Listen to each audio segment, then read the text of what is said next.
माननीय डॉक्टर शिवरत्नजी शेटे या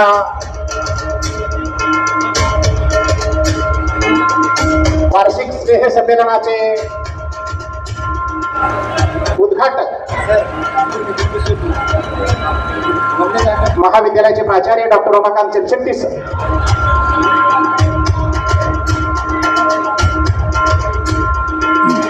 उपप्राचार्य doctor Mallinath Langde sir, Mahatma Gandhi कंटामुक्त समितीचे माजी अध्यक्ष माननीय माणिकराव आलुरे, माननीय डॉक्टर अशोकराव चिंचोले, उपस्थित सर्व बंधू भगिनी, मित्रांनो, आज आपण सन 2024-25 या शैक्षणिक वर्षातला वार्षिक स्नेह संमेलन आणि पारितोषिक वितरण समारंभासाठी कार्यक्रमाचं आयोजन केलेलं आहे. आपल्या संस्थेचे सचिव शिक्षण महर्षी संस्थापक सचिव शिक्षण महर्षी श्री आलुरे गुरुजी यांनी ग्रामीण भागातल्या विद्यार्थ्यांना योग्य मार्गदर्शन मिळावं म्हणून शिक्षणाची गंगा तुळजापूर तालुक्याच्या संपूर्ण खेड्यामध्ये पोहोचवण्याचं कार्य केलेलं आहे. म्हणून आज अणदूरमध्ये शिशुशाळेमध्ये प्रवेश घेणारा विद्यार्थी PhD पूर्ण करून बाहेर पडू शकतो याची सोय जवाहर महाविद्यालयामध्ये झालेला आहे. म्हणून गुरुजींचं स्वप्न गोरगरीब वंचितांना शिक्षण मिळावं हा उद्देश होता आणि गुरुजींना वाटायचं की अशा उपक्रमाच्या माध्यमातून शिवरत्नजी शेटे सारखे मान्यवर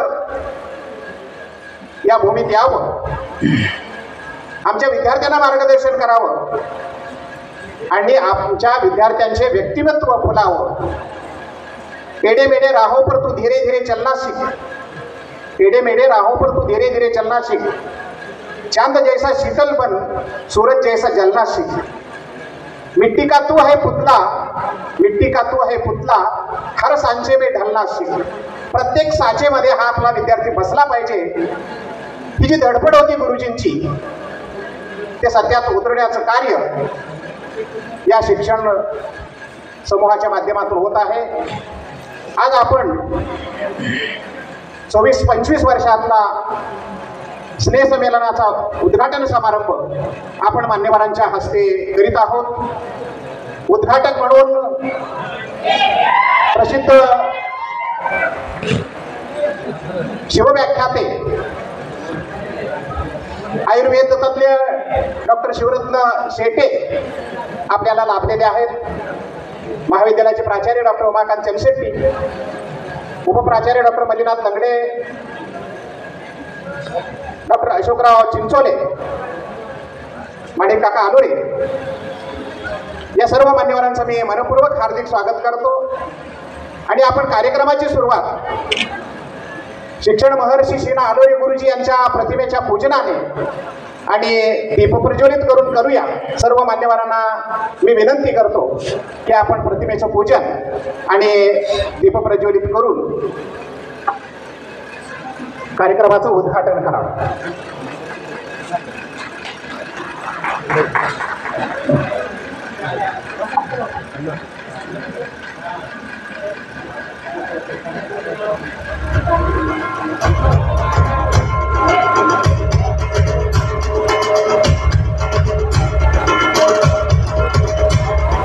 मीठे बोल बोलिए,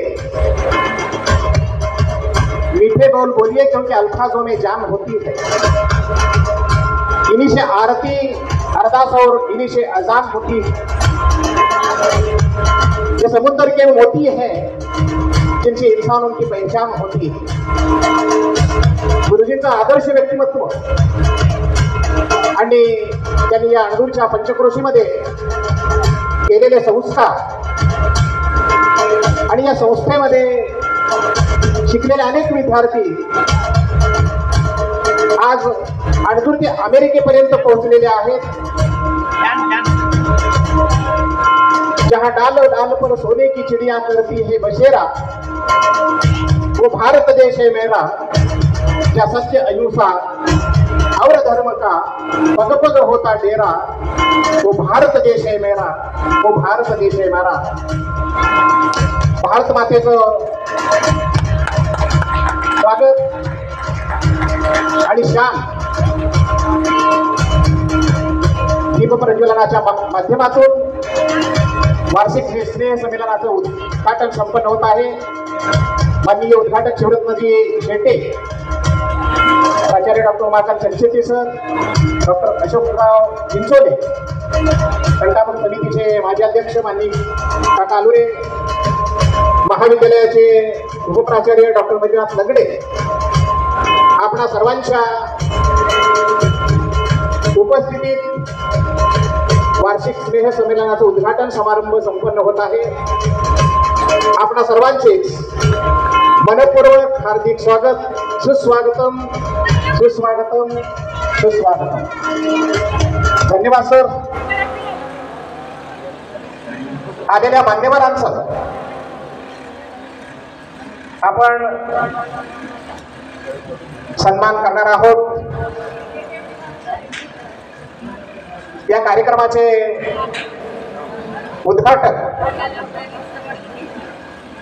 जिसकी सोच में आत्मविश्वास की महक है, जिसके इरादे में हौसले की मिठास है और जिसकी नीयत में सच्चाई का स्वाद है, उसकी पूरी जिंदगी महकता हुआ गुलाब है और खिलता हुआ शिवरत्न है.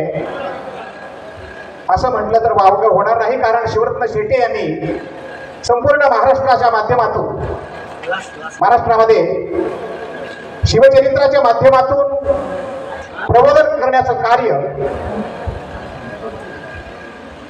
आणि आयुर्वेद तज्ञ म्हणून त्यांनी केलेलं कार्य अत्यंत उल्लेखनीय आहे.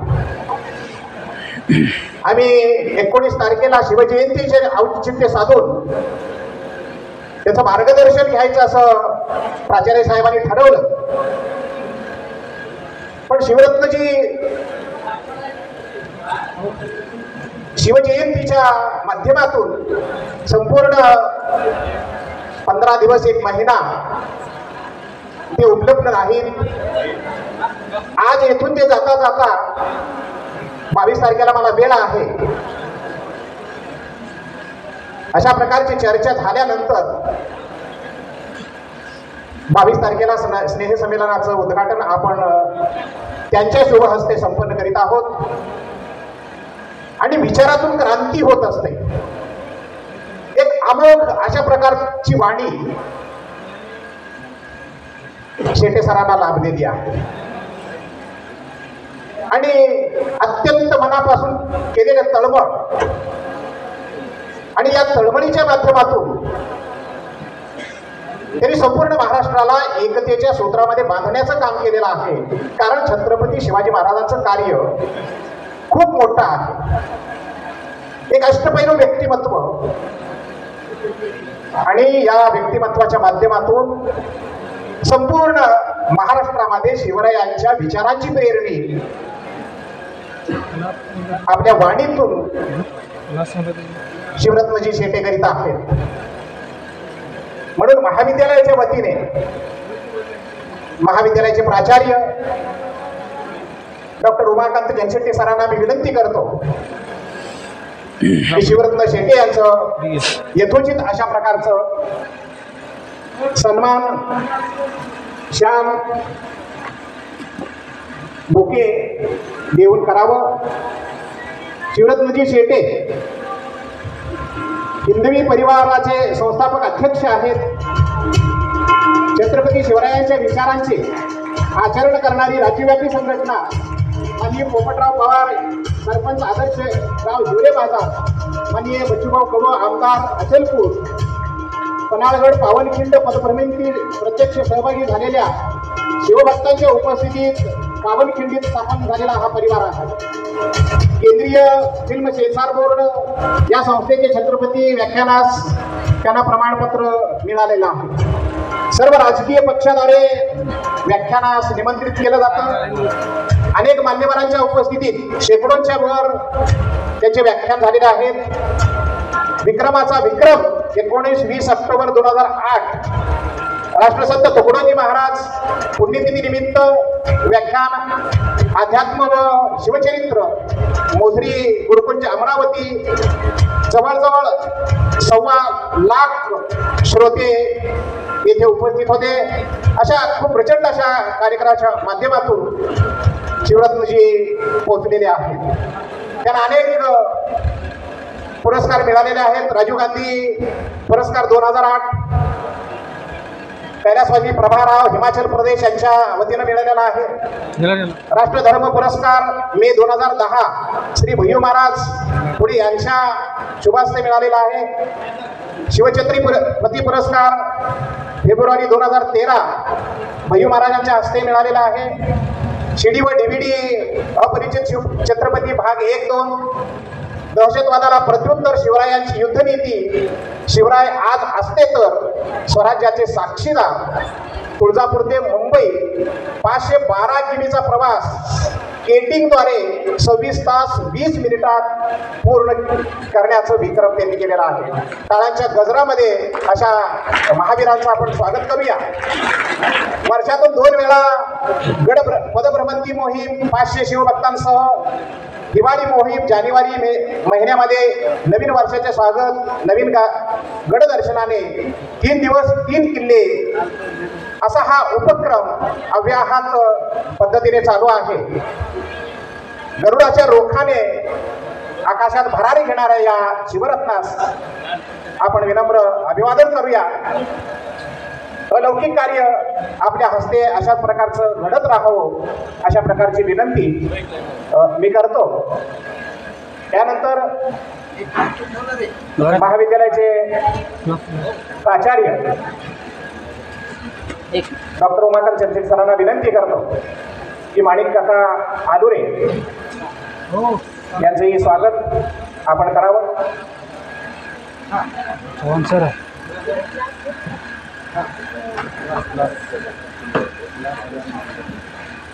सांगायचं गेलं सर ऐकली जातात. तक्तामुक्त समितीचे माजी अध्यक्ष माणिक आलुरे यांचं स्वागत. महाविद्यालयाचे प्राचार्य डॉक्टर उमाकांत चंचेटी सरांनी करावं असं त्यांना विनंती आहे. तक्तामुक्त समितीच्या माध्यमातून माणिक आलुरे यांनी उल्लेखनीय अशा प्रकारचं कार्य अणदूरमध्ये केलेलं आहे.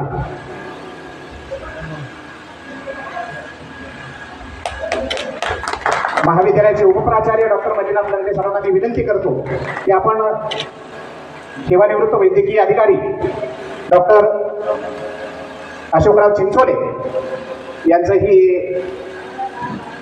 स्वागत करायचं आहे. पुनश्च आपणा सर्वांचं मी या उद्घाटन प्रसंगी स्वागत करतो.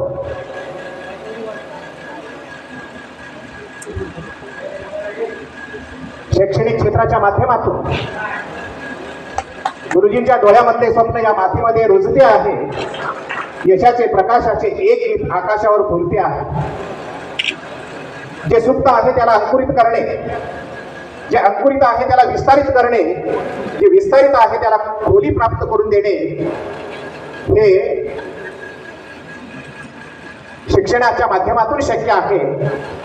ते गुरुजींनी ओळखलं. म्हणून अशा उपक्रमाच्या माध्यमातून विद्यार्थ्यांच्या व्यक्तिमत्वाला आकार देण्याचं कार्य स्नेह संमेलनाच्या माध्यमातून 2 दिवस होणार आहे. या उद्घाटन समारंभाचं प्रास्ताविक करण्यासाठी महाविद्यालयाचे प्राचार्य डॉक्टर उमाकांत चंचेटी सरांना मी विनंती करतो की आपण कार्यक्रमाचं प्रास्ताविक करा.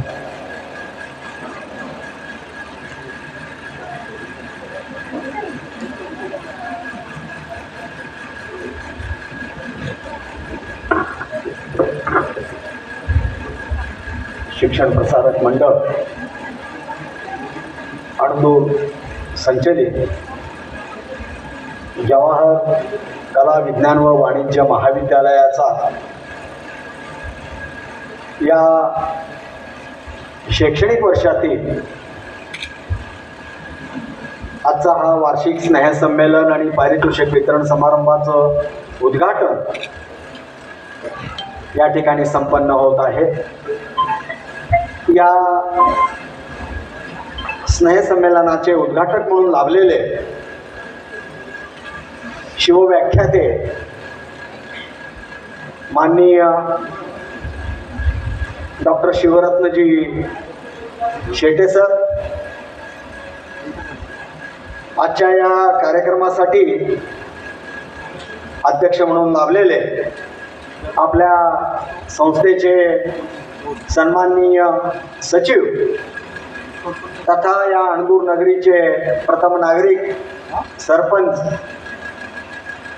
माननीय रामचंद्रदादा अलुरे, काही वेळातच त्यांचं आगमन या मंचावरती होईल. या कार्यक्रमासाठी प्रमुख उपस्थिती ज्यांची लाभली आहे ते सेवानिवृत्त वैद्यकीय अधिकारी डॉक्टर अशोकराव चिंचोले, तंटामुक्त समितीचे माजी अध्यक्ष माणिकराव आलुरे, या ठिकाणी आवर्जून कार्यक्रमासाठी उपस्थित असलेले सेवानिवृत्त मुख्याध्यापक लंगडे सर, कनले सर, लिंबाजी तुर्वसे, गुंजोटी येथील शिक्षक श्री करपे गुरुजी, वैद्यकीय क्षेत्रात कार्यरत राहून सेवानिवृत्त सेवा बजावलेले करपे साहेब, पत्रकार राजकुमार स्वामीजी, दयानंद काळुंके आणि या ठिकाणी आपल्या परिवारातील काही सेवानिवृत्त सदस्य, शिक्षक बंधू भगिनी, प्राध्यापक बंधू भगिनी आणि विद्यार्थी बंधू आणि भगिनी. वास्तविक पाहता स्नेहसंमेलन म्हटलं की तरुणाईचा जल्लोष असतो, म्हणून आम्ही याला युवा शक्तीचा जल्लोष म्हणलेलं. कारण युवकांची जी शक्ती आहे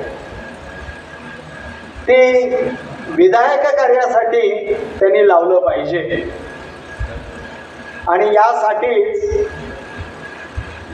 सर्व पातळीवरती युवकांना खूप मोठं स्थान आहे.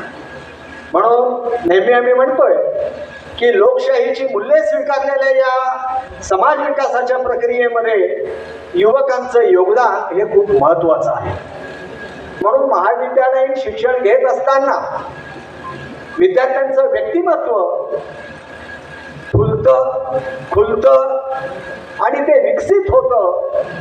ते अशा या सहशालेय उपक्रमामधूनच. चार भिंतीच्या आतमध्ये तुम्ही जे काही शिकताय ते तुम्ही औपचारिक शिक्षण शिकताय, परंतु भिंतीच्या शाळेमध्ये वर्गाच्या बाहेर जे काही शिक्षण तुम्ही घेता, जे अनौपचारिक असं शिक्षण असतं आणि या शिक्षणातून तुमचं व्यक्तिमत्व हे घडत असतं. म्हणून वर्षातून एक दिवस तुमच्या सर्व कलागुणांना वाव देण्यासाठी हे व्यासपीठ असतं. आता जेव्हा शेटे साहेबांचं आगमन झालं त्यांच्याबरोबर जेव्हा आम्ही गप्पा मारत होतो, कारण कोरोनानंतर परिस्थिती खूपच बदललेली. कोरोनापूर्वी थोडंसं तरुणाई आणि महाविद्यालयामध्ये येणाऱ्या विद्यार्थ्यांची संख्या ही अधिक होती, परंतु काय झालं कोणास ठाऊक, कोरोनानंतर सगळं स्थितीच बदलली. आवर्जून कालचा सकाळ वाचा. कालच्या सोलापूर सकाळमध्ये खूप छान आर्टिकल आलेलं आहे की कोरोनामध्ये शिक्षण फेल झालं, शिक्षण नापास झालं. कारण आज अशी अवस्था झालेली आहे की प्राथमिक स्तरावरती देखील लेखन आणि वाचन याचं डाएटच्या माध्यमातून चाचणी घेण्यात आली आणि त्यामध्ये अनेक विद्यार्थ्यांना लिहिता आणि वाचताही आलेलं नाहीये. ही शोकांतिक आहे. एकीकडे आपण म्हणतोय की आज ना उद्या भारत हा महासत्ताक होणार आहे, मग महासत्ताक होणार आहे आणि जगामध्ये सर्वात जास्त तरुणांची संख्या जर कुठं असेल तर ती भारतामध्ये आहे, म्हणून भारत हा महासत्ताक होईल असं आपण म्हणतोय. परंतु इथल्या तरुणांना जर अशा पद्धतीनं जर त्यांचं शिक्षणाच्या बाबतीमध्ये, ज्ञानाच्या बाबतीमध्ये जर ही मुलं जर मागं पडत असतील, त्यांच्यामध्ये ज्ञान जर मिळत नसेल तर या देशाचं भवितव्य काय असा प्रश्न पडल्याशिवाय राहणार नाहीये. म्हणून मित्रांनो, थोडस तुम्ही जागे व्हा. फक्त डिग्री घेतलं म्हणजे सगळं काही आलं अशातला भाग नाहीये.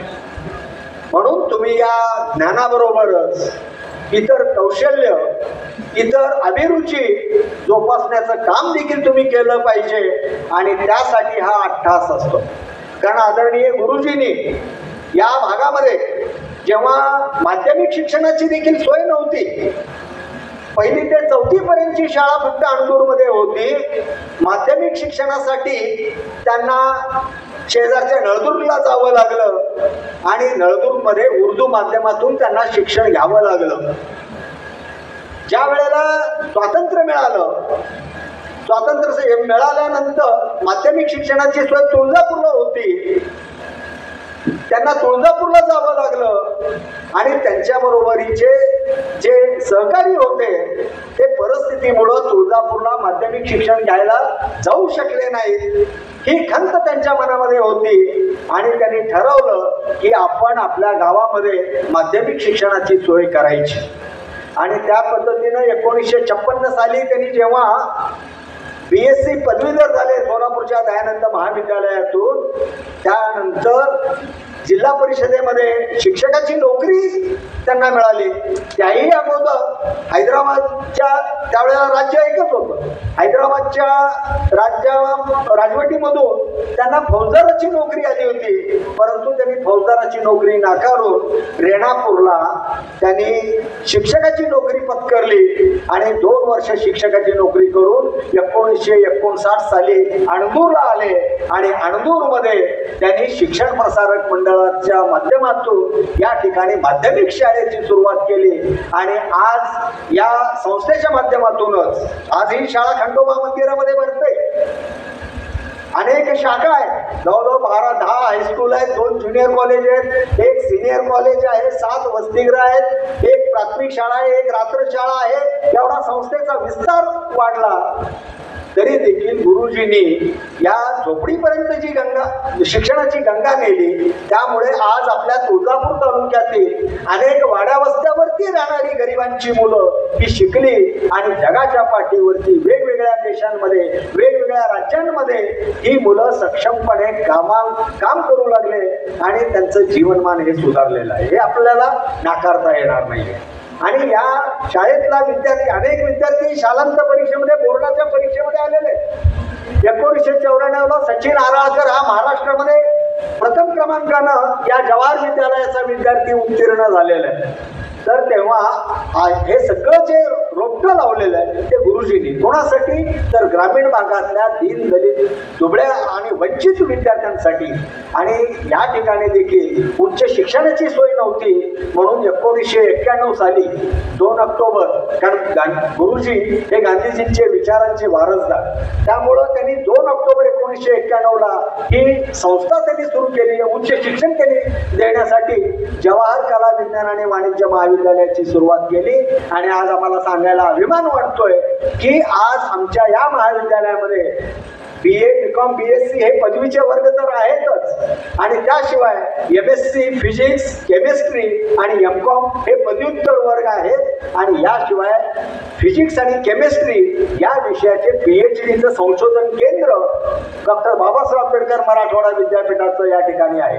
म्हणजे एकदा आमच्या शिक्षण प्रसारक मंडळाच्या संस्थेमध्ये तो विद्यार्थी आला तर तो PhD घेऊन तो बाहेर जाऊ शकेल इतका विस्तार या गुरुजींनी लावलेल्या रोपट्याचा आज विशाल वटवृक्षात झालेला आहे, आणि हे सांगत असताना आम्हाला अभिमान वाटतो. तर तेव्हा या ठिकाणी आज आपण वार्षिक स्नेह संमेलन आणि पारितोषिक वितरण या ठिकाणी साजरा करीत आहोत. तर तेव्हा या सर्व उपक्रमामध्ये आपण सगळ्यांनी सहभागी व्हावं एवढीच मी या ठिकाणी अपेक्षा व्यक्त करतो. प्रत्येक कार्यक्रमामध्ये तुम्ही स्वतःला सिद्ध करण्याचं एक प्रयत्न तुम्ही करावं एवढंच या ठिकाणी मी अपेक्षा व्यक्त करून मी माझं हे प्रास्ताविक या ठिकाणी थांबवतो. जय हिंद, जय महाराष्ट्र.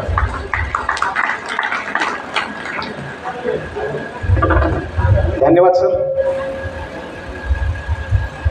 देश मिट्टी हवा पानी से बना है, देश मिट्टी हवा पानी से बना है, देश पुरखों के कहानी से बना है. खून से हस्ताक्षर कर दे गगन पर, खून से हस्ताक्षर दे गगन पर, देश उस पागल जवानी से बना है, देश उस पागल जवानी से बना है. युवा जल्लोषच्या माध्यमातून युवक हा महाविद्यालयाचा कणा आहे, आणि या युवकांचे व्यक्तिमत्व फुलवण्यासाठी महाविद्यालयाचे प्राचार्य स्नेह संमेलनाच्या माध्यमातून त्यांच्या कलागुणांना वाव देण्यासाठी हा 2 दिवसीय कार्यक्रम आयोजन केलेला आहे. प्रास्ताविकपर विचार आपण व्यक्त केला. मी शिवचरित्रकार शिवरत्नजी शेटे यांना विनंती करतो की आपण आम्हा सर्वांना सविस्तर अशा प्रकारचं शिवचरित्र आणि आजचे युवक या विषयावर आपण मार्गदर्शन करावं अशा प्रकारची विनंती करतो. माननीय डॉक्टर शिवरत्नजी शेटे साहेब.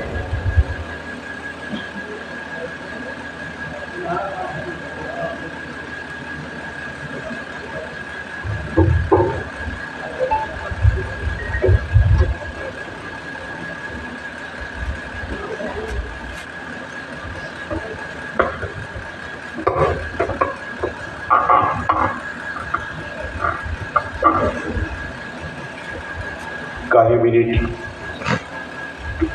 उद्घाटनाच्या निमित्ताने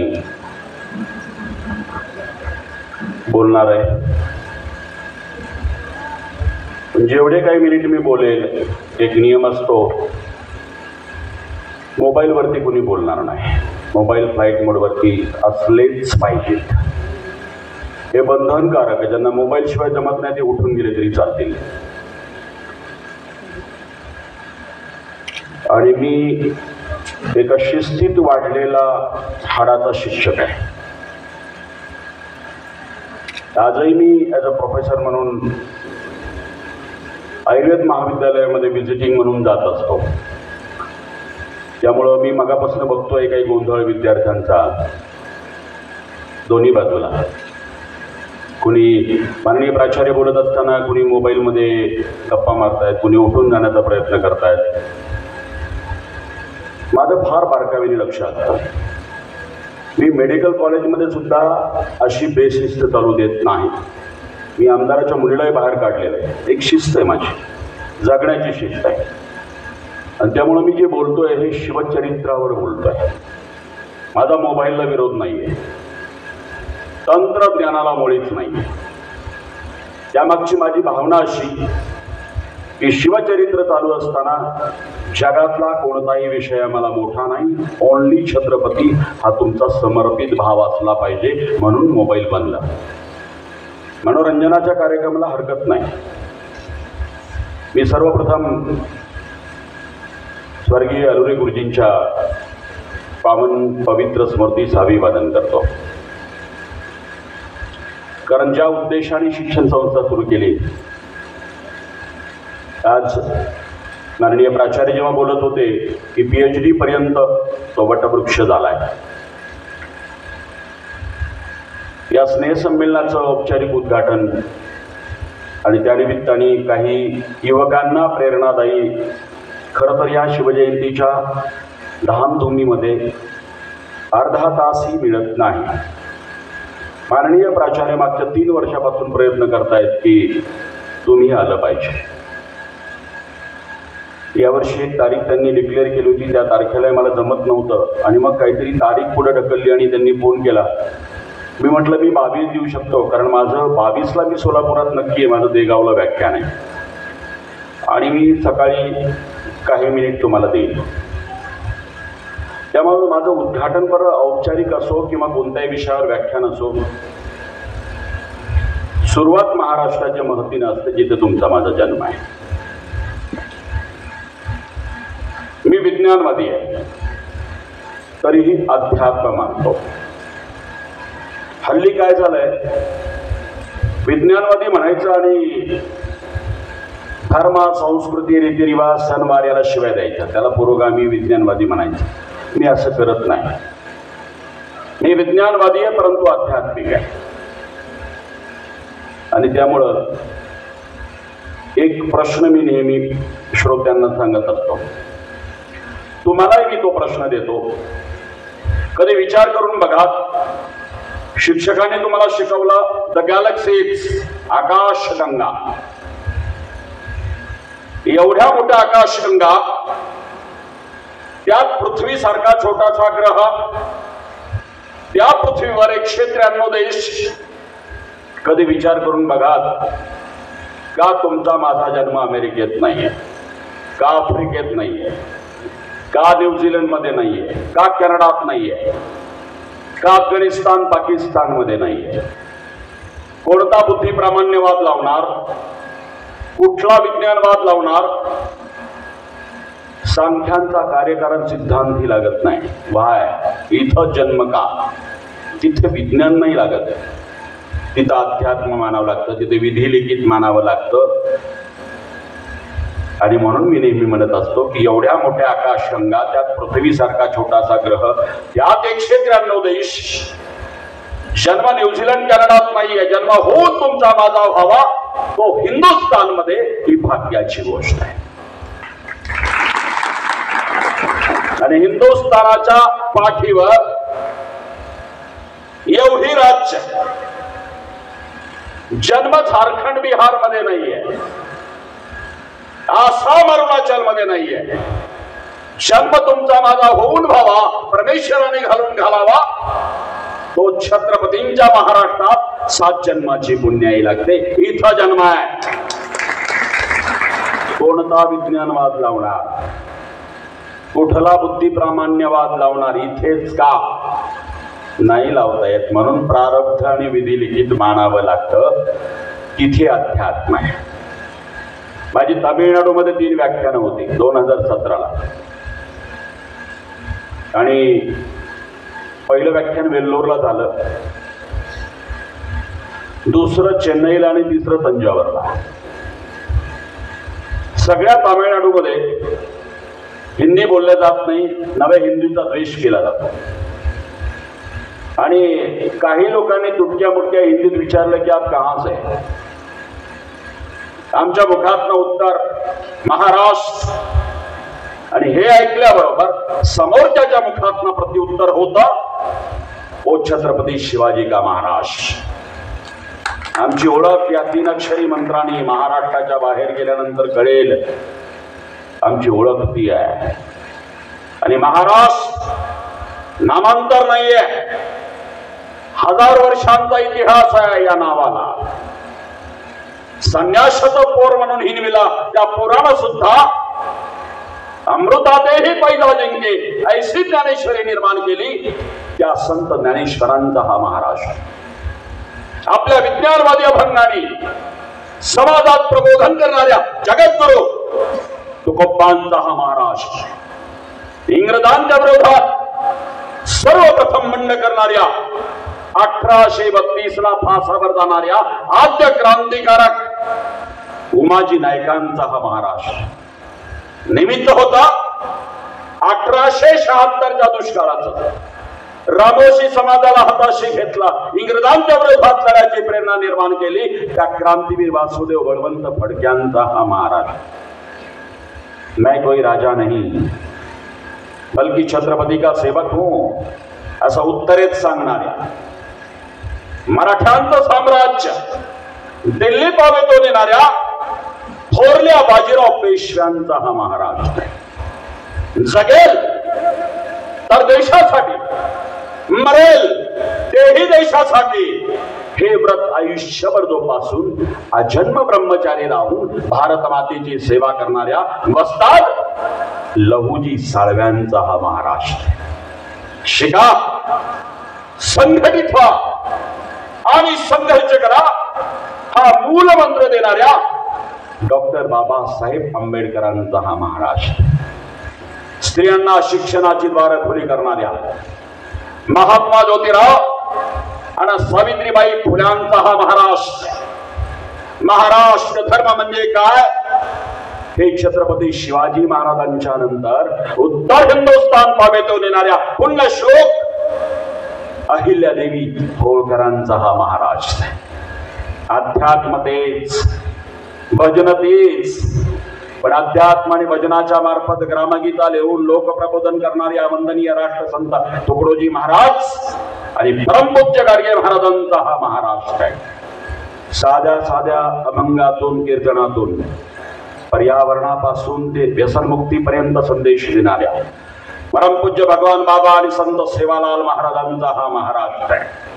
आणि ज्या महापुरुषाला आद्य समाज सुधारक अशी बिरुदावली लावली जाते,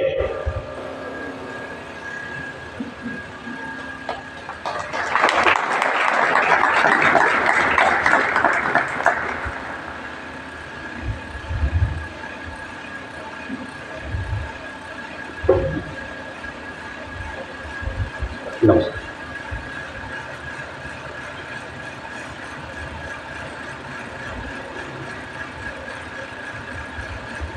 ज्या महापुरुषाला आद्य समाज सुधारक अशी बिरुदावली जातात, ज्या महापुरुषाला 12व्या शतकात स्त्रियांना पुरुषांच्या बरोबरीनं स्थान दिलं, ज्या महापुरुषांना विषमतेच्या विरोधात बंड करून समतेचं बीजारोपण करण्याचा प्रयत्न केला आणि ज्या महापुरुषानं आजच्या पार्लमेंट सदृश्य त्या काळामध्ये अनुभव मंडप नावाची सांस्कृतिक संघटना उभी केली आणि ज्या महापुरुषाचे 20 वर्ष आपल्या सोलापूर जिल्ह्यातील मंगळवेढ्यासारख्या ठिकाणी गेले, त्या आद्य समाज सुधारक महात्मा बसवेश्वरांचा हा महाराष्ट्र आहे. म्हणी संकटावरती, जलसंकटावरती, दुष्काळावरती मात करण्यासाठी 4000 सोलापूरकरांना बरोबर घेऊन, स्वतः कुदळ फावडा हातात घेऊन हिंदुस्थानच्या इतिहासातला लोक सहभागातून पहिला तलाव खोदणाऱ्या जलक्रांतिकारक सिद्धरामेश्वरांचा हा महाराष्ट्र आहे. आणि मराठा म्हणजे यमराजाच्या डोळ्यात डोळे घालून बातचीत करतो. मराठा मृत्यूला घाबरत नाही, औरंगजेबाच्या समोर ताजीम करण्यासाठी मान न झुकविणाऱ्या महास्वाभिमानी महामृत्युंजयी छत्रपती संभाजी महाराजांचा हा महाराष्ट्र आहे. आणि बालश्रीबांचा आदर्श राजा शिवछत्रपती करणाऱ्या राजमाता राष्ट्रमाता जिजाऊ साहेबांचा हा महाराष्ट्र. आणि म्हणून तुम्ही आम्ही महाभाग्यवान आहोत, या मराठी मातीत तुमचा माझा जन्म झाला. खरं म्हणजे मी माझ्या अनेक व्याख्यानामध्ये हा शब्द पुन्हा पुन्हा येतो, मराठा मराठा मराठा. खरं सांगतो, हा शब्द कधीही जातीवाचक नव्हता. छत्रपतींच्या काळात तो समूह वाचकच होता, तो कधीही जातीवाचक नाही. आणि म्हणून याची व्याख्या नेमकी काय, एकच उदाहरण देईल. कारण दुर्दैवानं गावागावामध्ये मी जेव्हा फिरतोय ना, थोडी जी घट्ट वीर होती ना सामाजिक सरोख्याची, ती हल्ली उसवताना दिसते आणि मन व्यथित होत आहे. आणि म्हणून मी ही मराठा नावाची व्याख्या पुन्हा पुन्हा सांगतो. इतिहासामध्ये मराठा शब्द आलाय तो कधीही जातीवाचक नव्हतो, समूहवाचक. एक उदाहरण देईल मी, इतिहासाचे प्राध्यापक असतील खरं तर ज्यांनी मला इतिहास घडवला, माझे गुरुजी जोगदंड गुरुजी, माझं जिल्हा परिषदेतच शिक्षण झालं, पण शिक्षक हा नेशन बिल्डिंग करणारा होता, राष्ट्र बांधणी. खरं सांगू, आलुरे गुरुजींसारखं व्यक्तिमत्व, गांधीवादी व्यक्तिमत्व, राष्ट्र बांधणी, नेशन बिल्डिंग हे तत्व घेऊन उदयास आलेलं व्यक्तिमत्व, त्यांच्या संस्थेत काम करताना प्रत्येक शिक्षकांची, नव्हे विद्यार्थ्यांची जबाबदारी हजारपट वाढते. इतर शिक्षण संस्थेत काम करणं वेगळे, पण आपण कुठे करत आहोत, त्याचं स्थल महात्म्य काय, संस्थापकाचं उद्दिष्ट काय हे कळलं पाहिजे. म्हणून मी नेहमी म्हणत असतो, एखादा मुन्नाबाई MBBS झाला तर रुग्णाचा मृत्यू होईल. पैसे देऊन जर बोगस MBBS झाला, पैसे देऊन प्रायव्हेटमध्ये MBBS झाला तर रुग्णाचा मृत्यू होईल. एखादा असाच बोगस अभियंता झाला, एखादी इमारत कोसळेल, पूल कोसळेल, आणि म्हणून डॉक्टर बोगस निघाला तर रुग्णाचा मृत्यू होईल. अभियंता बोगस निघाला तर कदाचित पूल कोसळेल, पण शिक्षक चुकला तर राष्ट्र कोसळतं. म्हणून तुम्हाला माफी नाहीये. इथे पगार घेऊन नेशन बिल्डिंग करण्याचं काम करण्याचं सौभाग्य परमेश्वराने तुम्हाला केलंय. मी नेहमी म्हणत असतो शिक्षकांना, बाबांनो, 500 रुपये रोजगार कमविण्यासाठी उन्हाताणामध्ये काम करावं लागतं लोकांना. तुम्हाला पंखा आहे, खुर्ची आहे, चांगले क्लास आहेत, फक्त तळमळीने शिकवायचं आहे. पण दुर्दैवानं ते सुद्धा प्रामाणिकपणे आपण घरी गेल्यानंतर, झोपल्यानंतर स्वतः आत्मपरीक्षण करा की आपले पगार 1.5 लाख, 2 लाख, 2.5 लाख आहेत. एवढं मोठं सरकार अनुदान देत आहे. जवाहर विद्यालयातून एकदाच महाराष्ट्रामध्ये पहिल्या क्रमांकानं विद्यार्थी उत्तीर्ण झाला, त्याच्यानंतर का झाला नाही हे आत्मपरीक्षण करण्याची पण गरज आहे. कुठे चुकतोय आम्ही? नेहमी मी तर म्हणत असेल की आलुरे गुरुजींच्या संस्थेमधले विद्यार्थी कायमस्वरूपी महाराष्ट्राच्या क्रमांक यादीत 1 नंबर असले पाहिजे, का असू नये. आणि म्हणून काही गोष्टी आपल्यालाही आत्मपरीक्षण करण्याची गरज आहे. आणि हे केवळ तुम्हाला सांगतो, आणि मी कधीही आचरण करत आहे. मी स्वतः व्यसनमुक्त आहे, आणि मग छत्रपतींची व्यसनमुक्ती डोळ्यात डोळे घालून महाराष्ट्राच्या समोर सांगतो. आचरण करताय मी शिवचरित्र जगतो. मी तुम्हाला क्लासमध्ये शिकवण्याच्या गोष्टी करतो. PMTला मी प्राध्यापक आहे. PMTला जाऊन विचारा, मी 9:30 म्हणजे 9:30ला डायस असतो. 9:31 जे विद्यार्थी येतील ना, 3 तास दरवाजात उभे असतात. ते आमदार, खासदार, मंत्र्याचे कोणी असो. मेडिकल कॉलेज माझी ही शिस्त, हिंमत नाही टाईम पंक्च्युअलिटी मोडण्याची, आपल्यावर अवलंबून असतं. शिक्षक स्वतः, अरे तुम्ही स्वतः जर नसाल, अडत नाही ते बोरत काय येणार आहे. विद्यार्थी खरंच अनुकरण करतात. शिक्षकाची ताकद नैतिक तसली असली पाहिजे, त्यांची शिकवण्याची ताकद असली पाहिजे. माननीय प्राचार्यांना सांगू इच्छितो की माझा ट्रॅक रेकॉर्ड आहे. मी 8-8 तास शिकवतो. मी जर क्लासमध्ये गेलो ना, मी ब्लड प्रेशरची डेफिनेशन सांगितले तर 5:30 वाजता ब्लड प्रेशर विद्यार्थ्यांना काढता येतं. शिकवण्याची तुमची तळमळ असली पाहिजे.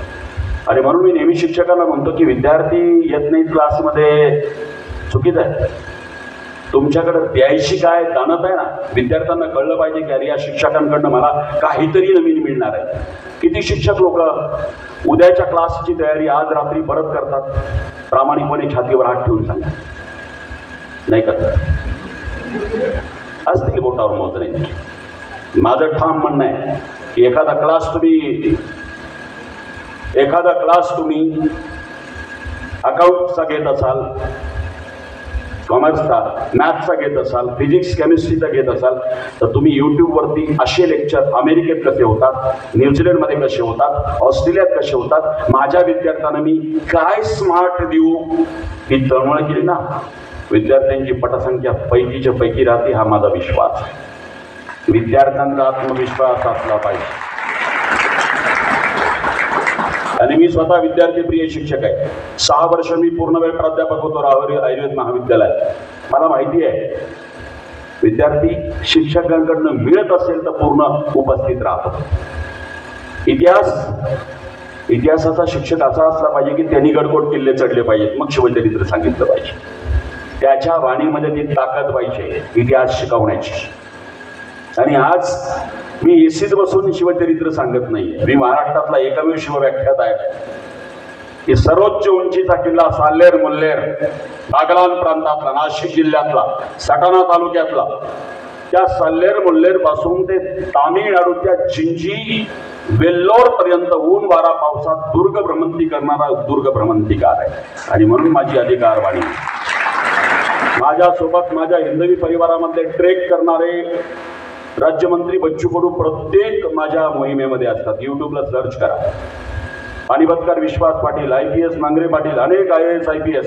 आत्ताच आमची रायगड परिक्रमा झाली. पद्मश्री पोपटराव पवार, माजी राज्यमंत्री बच्चू कडू, IPS सोमनाथ खारगे आणि 500 शिवभक्त सोबत आहे. इतिहास आम्ही जगतो, इतिहास आचरणात आहे. आणि म्हणून शिक्षकांची जबाबदारी तेवढीच मोठी आहे. माझी नम्र विनंती आहे की हे एकमेव नोबेल प्रोफेशन आहे की जिथे तुम्ही घडवू शकता. IAS IPS डॉक्टर इंजिनियर सगळे शिक्षकांकडूनच घडतात. आणि म्हणून शिक्षक हा समर्पित असला पाहिजे, त्यागी असला पाहिजे. नाहीतर असं होतं, लेक्चरची वेळ 12 वाजता असते आणि तोच येतो 12:15ला. लेक्चर 1ला संपणार असतं आणि तो 12:45ला निघतो. म्हणजे 30 मिनिटमध्ये तो लेक्चर देतो. खरं सांगतो, संस्था त्याला काय करणार हो, काय करणार? तुमचं स्वतःचं व्रतस्थ, समर्पित आणि त्यागी शिक्षक असला पाहिजे. शिक्षकाची ही व्याख्या. हे प्रोफेशन पुण्यवान माणसाला मिळतं, दुसऱ्यांना मिळत नाही. आणि म्हणून तुम्ही महाभाग्यवान आहात. एवढ्या अनुदानित संस्थेमध्ये राष्ट्रबांधणी करण्याचं काम परमेश्वर तुमच्याकडनं करून घेतोय. आजपर्यंत काही चुका झाल्या असतील, लेट इट बी. पण याच्यानंतर ही संस्था खऱ्या अर्थानं महाराष्ट्रामध्ये क्रमांक 1ला कशी येईल, विद्यापीठामध्ये इथला विद्यार्थी कसा क्रमांक 1ला येईल, याची काळजी शिक्षकांनी घ्यावी. हे माझे परखड बोल आहे. तुम्ही मला नाही बोलवलं नंतर तरी चालेल. मी स्पष्ट वक्ता माणूस आहे, तत्वानी जगणारा आहे. मला जे पटत नाही ते पटत नाही. एक सांगतो, 2 गोष्टी मी तुमच्याकडनं वदवून घ्यायला आलोय. एक, महाविद्यालयामध्ये जे वातावरण सध्या तरुणांमध्ये चालू आहे. माननीय अलोरे साहेब, मी मागच्या वर्षी आमचे सोलापूरचे कमिशनर M राजकुमार IPS अधिकारी पहिल्यांदा सोलापुरात पदभार स्वीकारला आणि शिवजयंती आली. आल्यानंतर मी हेही बघितलं की ऑडियन्स हा डिस्कम्फर्ट आहे. तो डिस्कम्फर्ट यासाठी आहे की इकडे 2-3 फॅन आणि तिकडे 2-3 फॅन पाहिजे होते. कारण प्रत्येकजण हवा घेतोय आणि कुठलंही ज्ञान फिजिकली डिस्कम्फर्ट असताना देऊ नये. I am a फिजिओलॉजिस्ट. मी आल्यापासून ते बघतोय की नियोजनामध्ये 3 फॅन इकडे 3 तिकडे पाहिजे. ऑडियन्स महत्वाचा आहे ना. इथे मला फॅन आहे आणि तुम्हाला नाही आहे.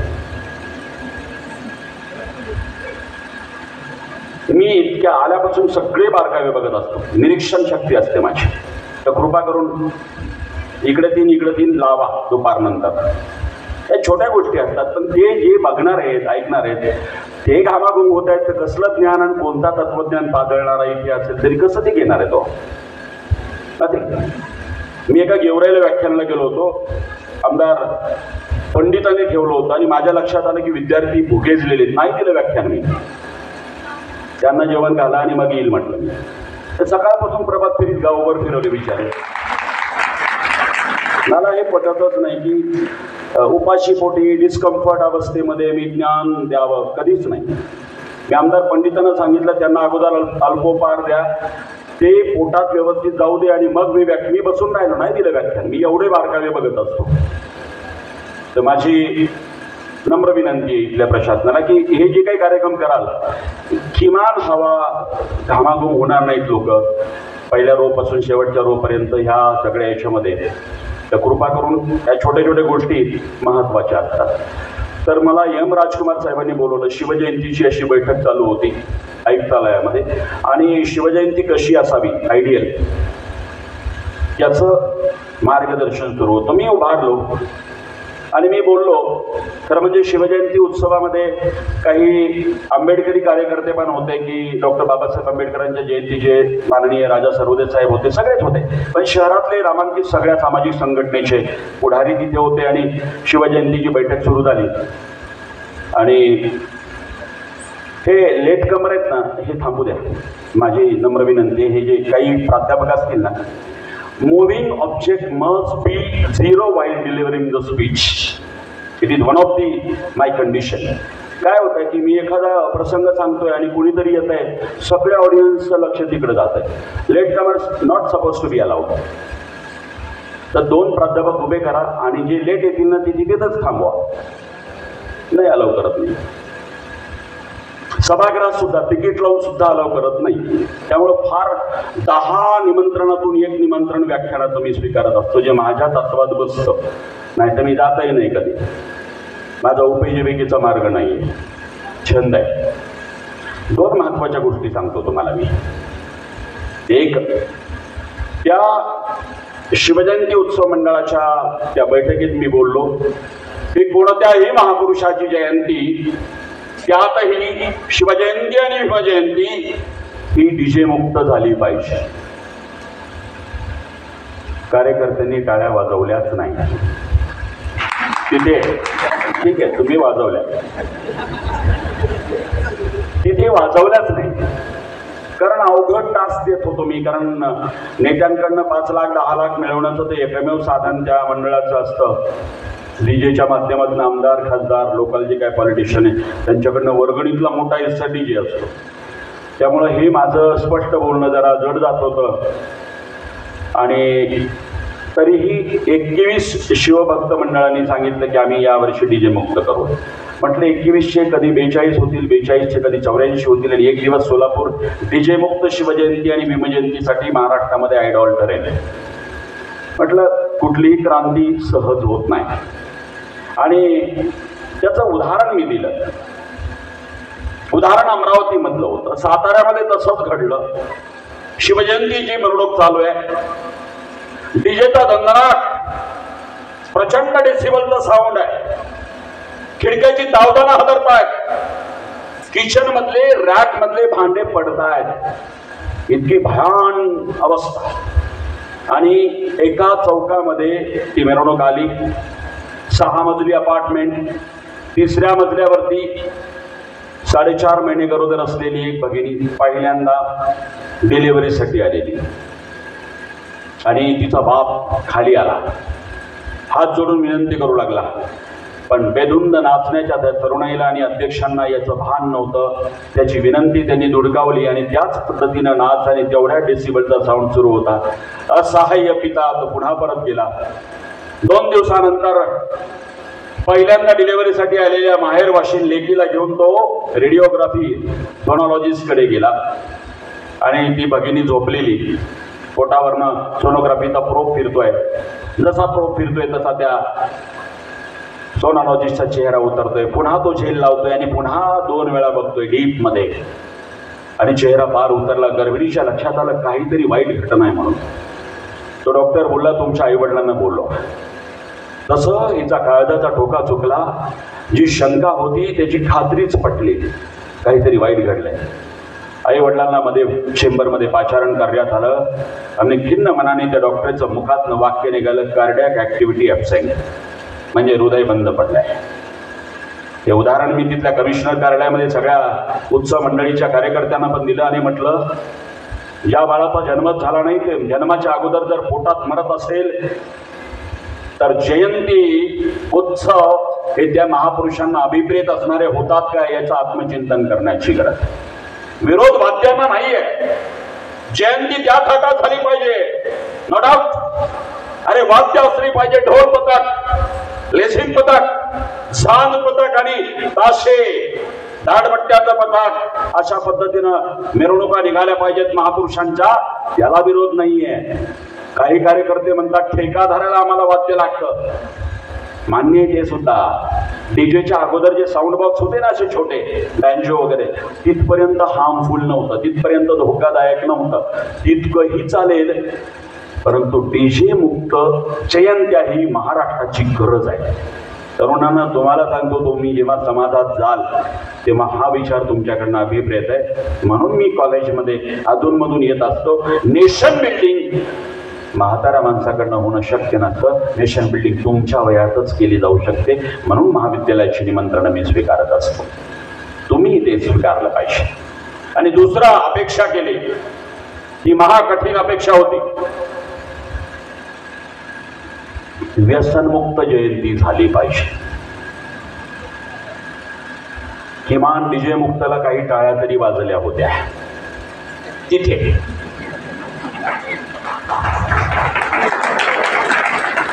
पण जेव्हा आयुक्तालयाच्या बैठकीत मी बोललो व्यसनमुक्त जयंती झाली पाहिजे, तर एकही टाळी वाजली नाही. मला आश्चर्य वाटलं, कारण अवघड टास्क मी देत होतो व्यसनमुक्त.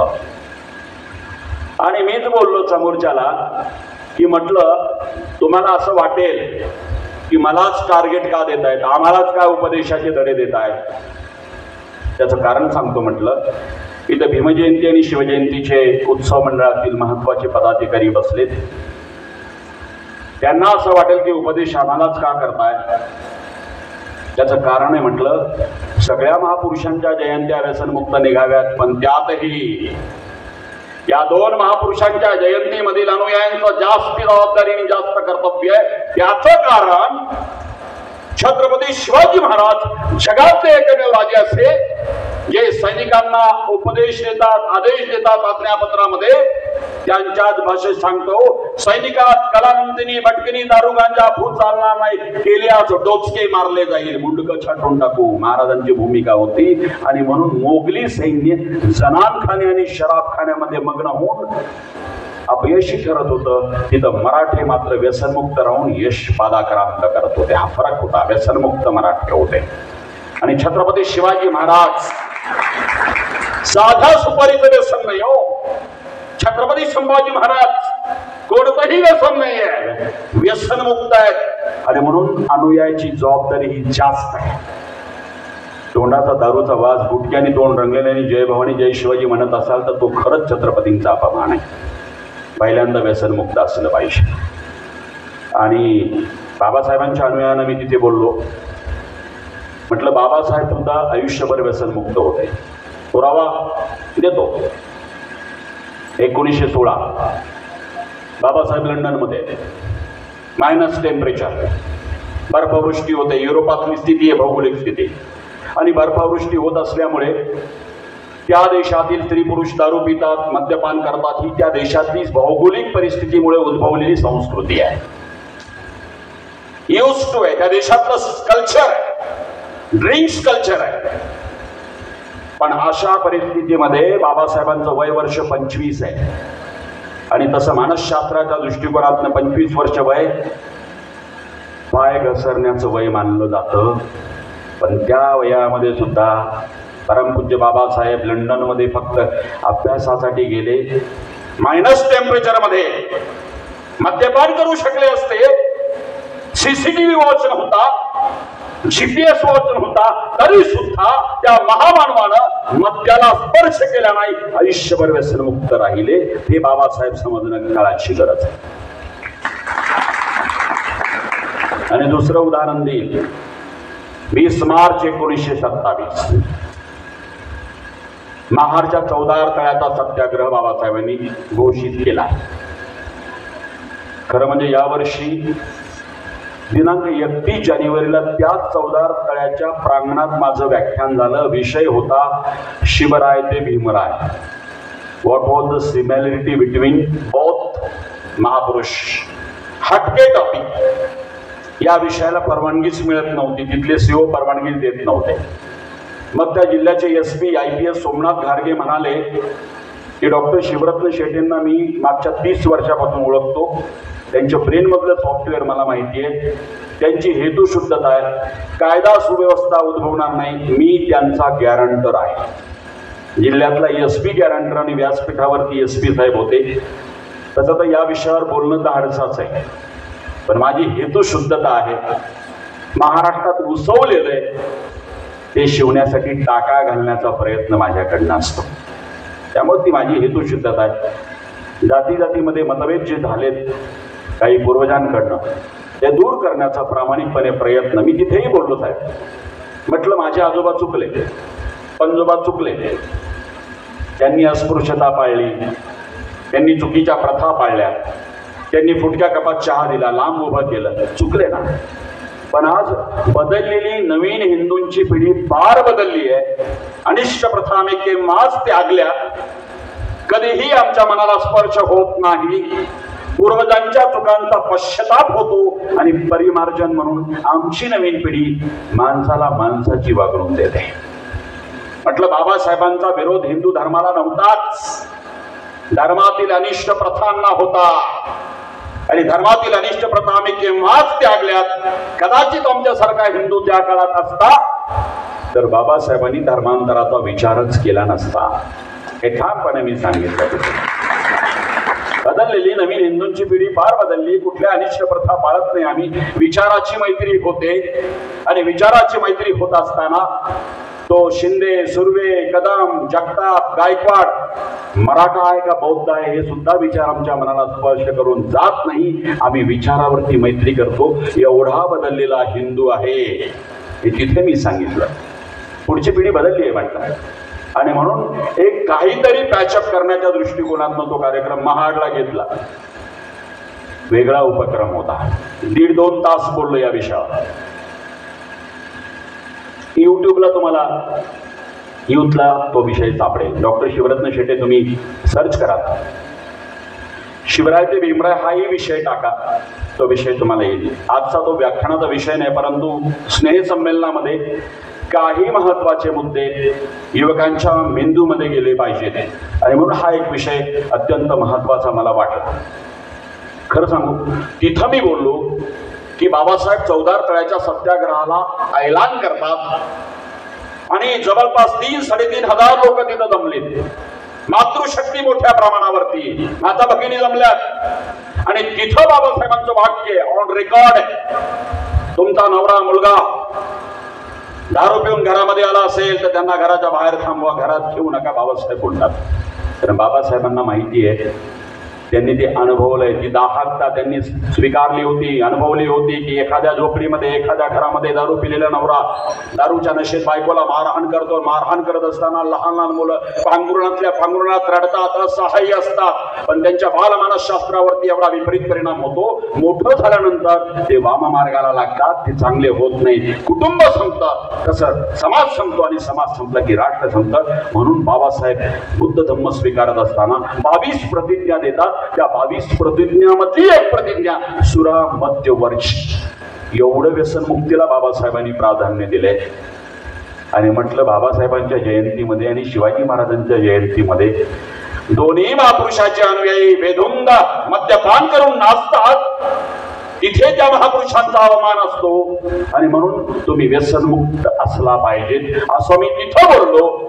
एकही टाळी वाजली नाही. मग शेवटी मीच तोडगा दिला. म्हटलं 365 दिवस आयुष्यभर व्यसनमुक्त राहा असं मी बोलतोय. कदाचित ते तुम्हाला पटलं नसेल, पण आयुष्यभरात तुम्ही मांसाहार करता, नॉनव्हेज खाता, हो वर्षभर खात राहतो अधूनमधून, मग तरीही महाशिवरात्रीला आणि आषाढी एकादशीला मांसाहार एक दिवस घेत नाही, कारण तुमची श्रद्धा असते पांडुरंगावरती आणि शंभू महादेवावरती. जर वर्षभर मांसाहार घेत असताना आषाढी एकादशी आणि महाशिवरात्रीला मांसाहार वर्ज्य तुम्ही करता तर एक दिवस बाबासाहेबांच्या जयंतीला आणि छत्रपतींच्या जयंतीला मद्यपान करायचं नाही, हा तरी संकल्प करा. तोडगा मीच दिला, मग काही प्रमाणात टाळ्या वाजल्या. अरे बाबा, आपण आजा पंजाच्या श्राद्ध घालताना फोटोच्या समोर आजाला, बापाला, पंजाला जे आवडत नव्हतं एक दिवस करत नाही हो. जर आपण एवढं श्रद्धेने जुळलेलो असो तर परमपूज्य बाबासाहेब आणि छत्रपती शिवाजी महाराज हे 2 मराठी भूमिपुत्र असे आहेत ना ज्यांनी जगामध्ये डंका गाजवलाय, जगात ताल ठोकते. हे 2 महापुरुष आहेत ज्यांच्या विचाराचा प्रभाव प्रत्येकावरती असला पाहिजे नव्हे, आचरणात शिवछत्रपती आणि बाबासाहेब असले पाहिजे. विद्यार्थ्यांना सांगतो, स्कॉलरशिप उपयोग किती. बाबासाहेबांना गुजराती मित्रांनी पापड दिले होते. पैसे नव्हते बाबासाहेबांकडे, ते पापड भाजून दुधात भिजून बाबासाहेब त्या लंडनमध्ये कोलंबिया विद्यापीठात अभ्यास करायचे. लायब्ररी उघडताना पहिला प्रवेश करणारा विद्यार्थी आणि लायब्ररी बंद करताना शेवटी जाणारा विद्यार्थी, जगातला आयडियल विद्यार्थी म्हणून कोलंबिया विद्यापीठात नामफलक आहे बाबासाहेबांचा. विद्यार्थी असा असला पाहिजे. जर शिष्यवृत्ती घेत असाल ना तर पहिलं स्मरण बाबासाहेबांचं करायचंय. 18 तास अभ्यास बाबासाहेबांनी केला तेव्हा यश मिळालं. आणि त्या काळात तर सरकारची शिष्यवृत्ती नव्हती. शिष्यवृत्ती दिली सयाजीराव गायकवाडांनी, बडोद्याचे संस्थानिक. शिष्यवृत्ती दिली छत्रपती शाहू महाराजांनी. आणि म्हणून मी तिथे सुद्धा परखड बोललो, साहेब माझी नम्र विनंती म्हटलं आंबेडकर येऊन यायला, कृपा करून ब्राह्मणांना मराठ्यांना शिव्या देऊ नका. स्पष्ट बोललो मी तिथे. त्याचं कारण आहे, बाबासाहेबांना ब्राह्मणांचा विरोध नव्हता, ब्राह्मण्याचा विरोध होता. आणि म्हणून गंगाधर निळकंठ सहस्रबुद्धींच्या हस्ते मनुस्मृती जाळली आहे. मबी चिटणीस आहेत, कमलकांत चिटणीस आहेत, सुरबा टिपणीस आहेत. अरे ही सगळी अवतीभोवती माणसं. थरवळ नावाच्या त्या वाण्याने ती जागा दिली आहे तिथं. कांबळे नावाच्या हिंदू खाटकाने बाबासाहेबांचं रक्षण केलंय त्या दिवशी. ही असंख्य माणसं आहेत जी आंबेडकरी नव्हते पण साथ दिली आहे. म्हणून कृपा करून जातीला शिवाय देऊ नका. कारण बाबासाहेबांचा विरोध ब्राह्मणाला नव्हता, ब्राह्मण्यवादाला होता. आणि मराठ्यांना शिवाय द्यायचं कारण नाही म्हटलं. कदाचित सयाजीराव गायकवाडांनी आणि छत्रपती शाहू महाराजांनी शिष्यवृत्ती दिलीच नसती तर परमपूज्य बाबासाहेब परदेशात शिक्षणाला जाऊ शकले असते का, हा विचार करण्याची ही गरज आहे. आणि म्हणून माझी नम्र विनंती आहे, शिव्या देऊ नका, शिव्या देणं थांबवा. हिंदू बदललेला आहे हे मी तिथं बोललो. की आम्ही बदललोय, आता तुम्ही शिव्या देणं बंद करा. की ना झालं, आमच्या पूर्वजांच्या चुका झाल्या, आम्ही बदललो. आता सामाजिक मिलाप. आणि शेवटी तर एकच बोललो, म्हटलं तुमचं धर्मांतर झालंय, रक्तांतर नाही. Genetically we all are one. खंडोबापासून आई भवानीपर्यंत कुलदेवता तुमच्या आणि आमच्या सारख्या आहेत. एकाच आहोत, एकच होतो. तो बॅड पॅच 100 वर्षाचा विसरून जा, आम्ही विसरलोय. आता सामाजिक एकरूपतेला, समरसतेला, समतेला प्राधान्य देणारा हिंदू निर्माण झालाय. आता आमची दृष्टी बदलली, तुमची दृष्टी बदलली पाहिजे. हा सगळ्यात महत्वाचा संदेश त्या महाडच्या 14 तळ्याच्या सत्याग्रहाच्या भूमीवरती मी दिला आता 31 जानेवारीला. आणि कुठेतरी झालेले मतभेद दूर झाले पाहिजेत गावागावातली, ही माझी प्रामाणिकपणे भावना आहे. तुमच्याकडनं एक अपेक्षा आहे, मुला आणि मुलीकडनं. मला अवघ्या काही मिनिटात निघायचं. माझं व्याख्यान नाहीये. उद्घाटनवर किती मिनिट बोलावे हे सुद्धा माझ्या स्वतःची सेन्सरशिप असते, मी तेवढंच बोलावं. व्याख्यान दीर्घ काळ चालतं, उद्घाटन तेवढ्या मिनिटात संपावं. तुमच्याकडे मी व्याख्यानाला आलो नाही. जाताना एक संदेश मी देऊन जातोय. तरुणाई व्यसनाधीनतेकडे झुकले. तरी ग्रामीण भागात खूप चांगलं आहे. पण बाबांनो, तुम्हाला मुलांनो काही गुटखा, तंबाखू, सिगारेट काही व्यसनं असतील तर माझी नम्र विनंती, या 2 महापुरुषांचा प्रभाव प्रत्येकाच्या मनावरती आहे. 2ही महापुरुष व्यसनमुक्त होते. म्हणून आजपर्यंत काही चुका झाल्या असतील चुकीच्या संगतीमुळं, तर मनात एक संकल्प करा, या क्षणापासून आम्ही व्यसन सोडतो आहोत, व्यसनमुक्त जगण्याचा संकल्प करत आहोत.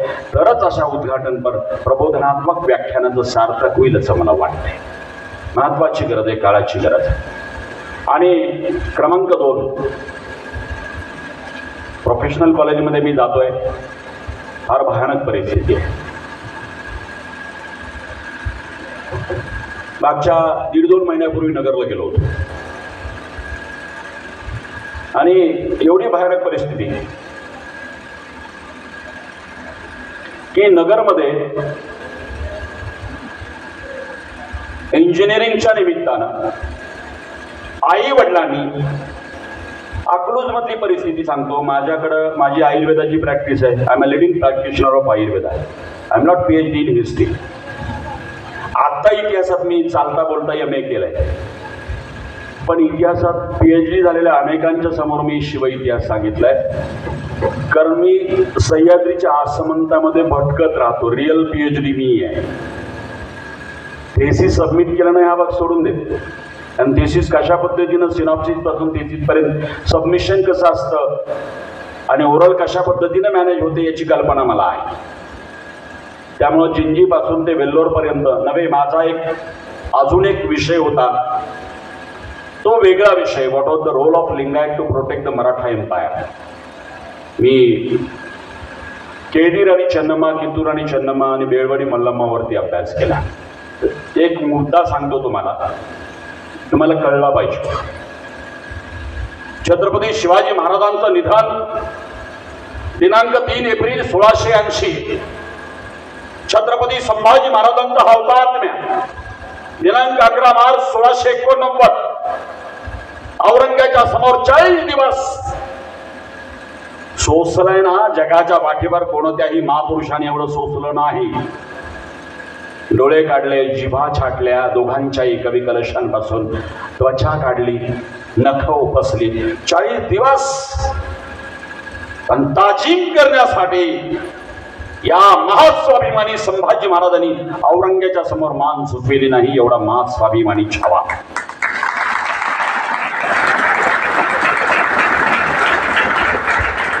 आणि संभाजी महाराजांची हत्या झाल्यानंतर औरंगजेबाचा डाव होता शिवाजी महाराजांचा निर्वांश करून टाकायचा.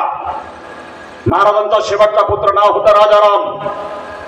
किल्ले रायगड वेढला गेला, जुल्फिकार खानाने वेढला गेला. रायगडावरती संभाजी महाराजांची विधवा पत्नी नाव होतं येसुबाई साहेब. येसुबाई आहे. संभाजी महाराजांचा पुत्र शंभूपुत्र शाहू आहे.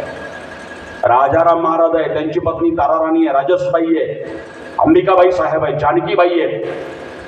सगळं राज कुटुंब त्या किल्ले रायगडावरती आहे. आणि मसलत अशी झाली, चित्र डोळ्यासमोर उभं करा. छत्रपती संभाजी महाराजांचा हौतात्म्य झाल्यानंतर त्यांचा मुलगा धर्मशास्त्रानुसार गादीवरती बसू शकत होता छत्रपती म्हणून. येसुबाई साहेबांचा पुत्र, संभाजी महाराजांचा पुत्र, नाव होतं शाहू. खरं नाव शिवाजीच होतं, पण शाहू नंतरचं नामांतर आहे. या शंभूपुत्र शाहूला गादीवरती बसण्याचा अधिकार धर्मशास्त्राने होता. तरीही स्वतःचा पुत्र छत्रपती होण्याचं अनुकूलता असताना येसुबाई साहेबांनी निर्णय घेतला, माझा पुत्र बसणार नाही, माझा दीर राजाराम छत्रपतींच्या गादीवरती बसवा.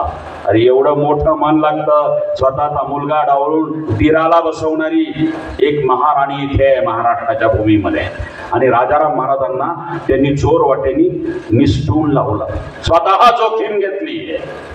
त्याग काय असतो हा त्याग आहे. अरे कुठे मोगलांची ताकद, स्वतःच्या बापाला तुरुंगामध्ये डांबणारा, शहाजहानचे हाल हाल करणारा औरंग्या, स्वतःचा सक्का भाऊ नाव होतं दारा शुकोह. औरंग्याचा जन्म 1618, दारा शुकोहचा 1615. 3 वर्ष थोरला.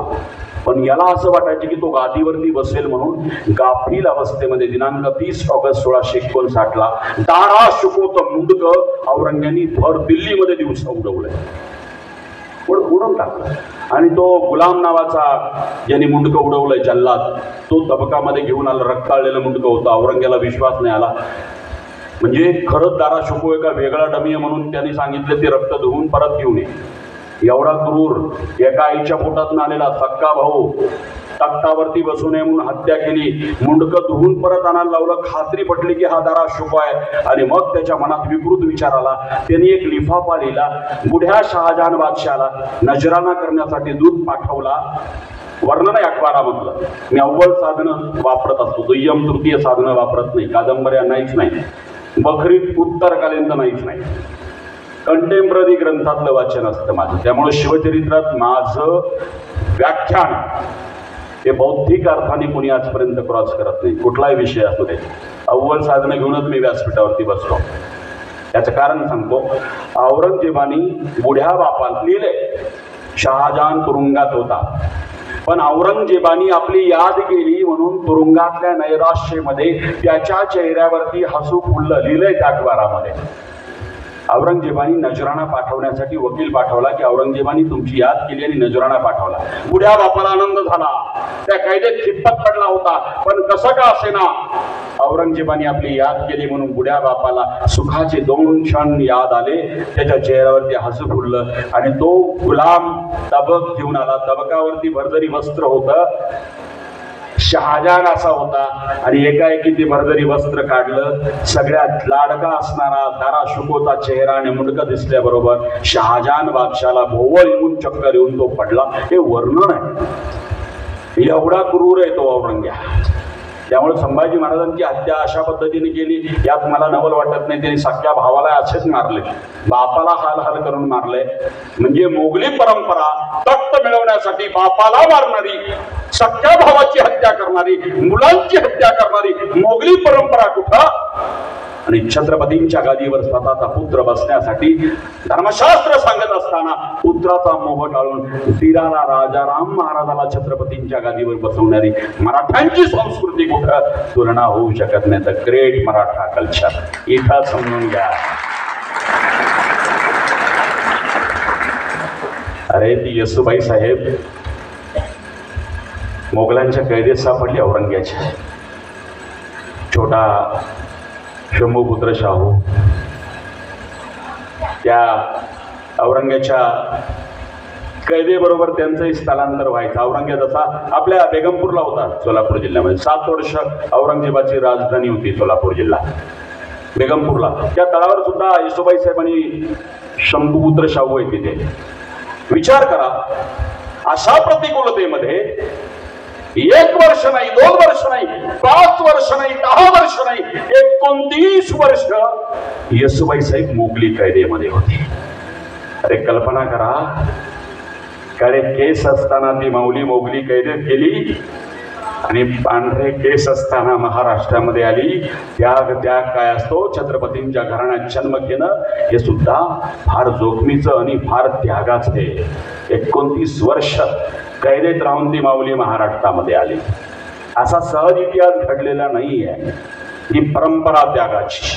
जेव्हा राजाराम महाराज किल्ले रायगडावर निसटलेत, पन्हाळ्यावरती आले आणि पन्हाळ्यावरती अशी त्यांना सल्ला मिळाला वकिलांचा की इथं थांबणं जोखमीच आहे, आता जिंजीवरती जाऊ. दक्षिण दिग्विजयच्या वेळेस शिवाजी महाराजांनी जिंकलेला किल्ले जिंजी, किल्ले वेल्लोर तामिळनाडू मधला लेखाच्या कामाला येत होता. बापाची पुण्याई लेखाच्या कामाला येत होती. वकिलांनी सल्ला दिला की जिंजीला जाऊ.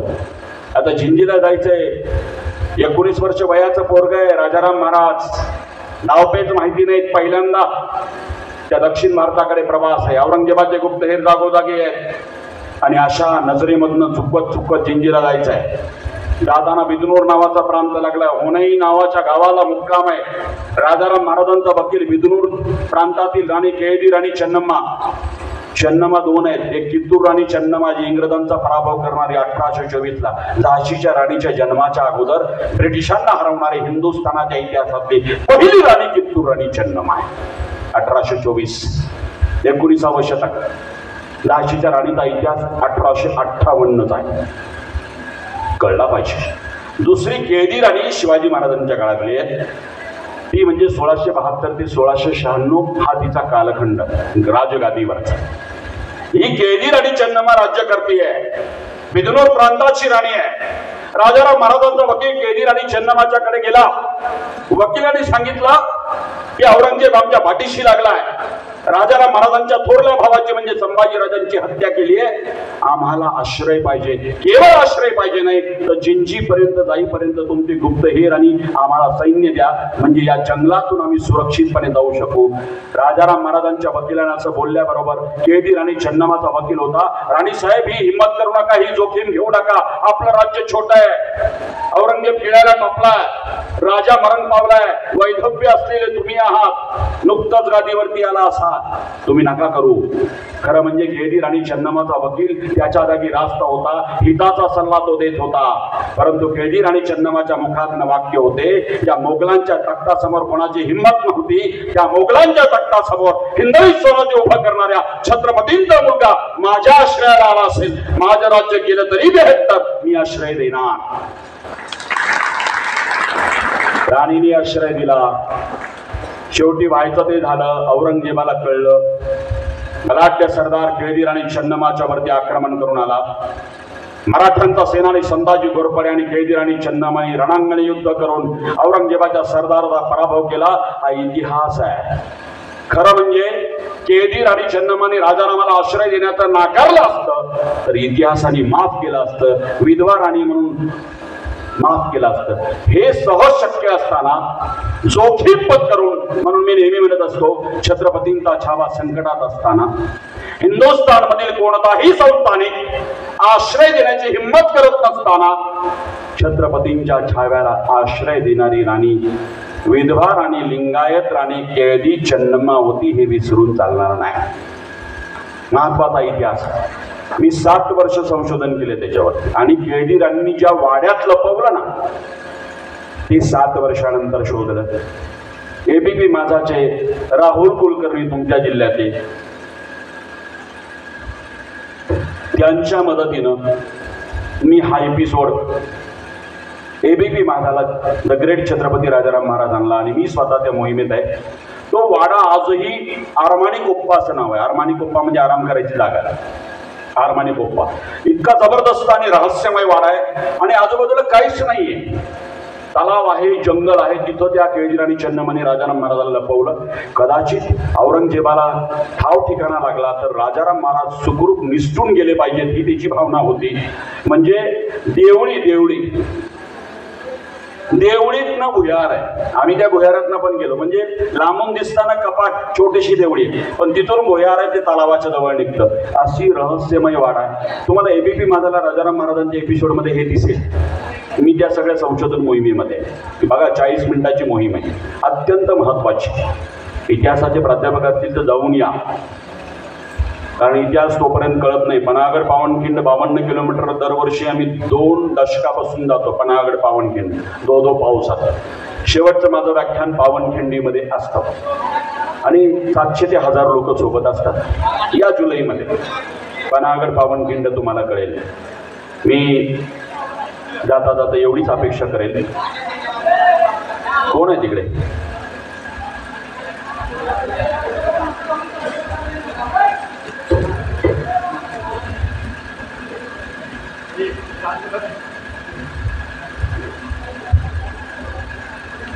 काय प्रॉब्लेम आहे त्यांचा?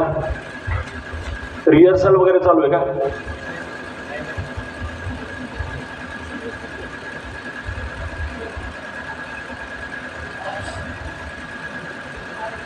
जाताना एक संकल्प तुमच्याकडून घेऊन आपली रजा घेणार आहे.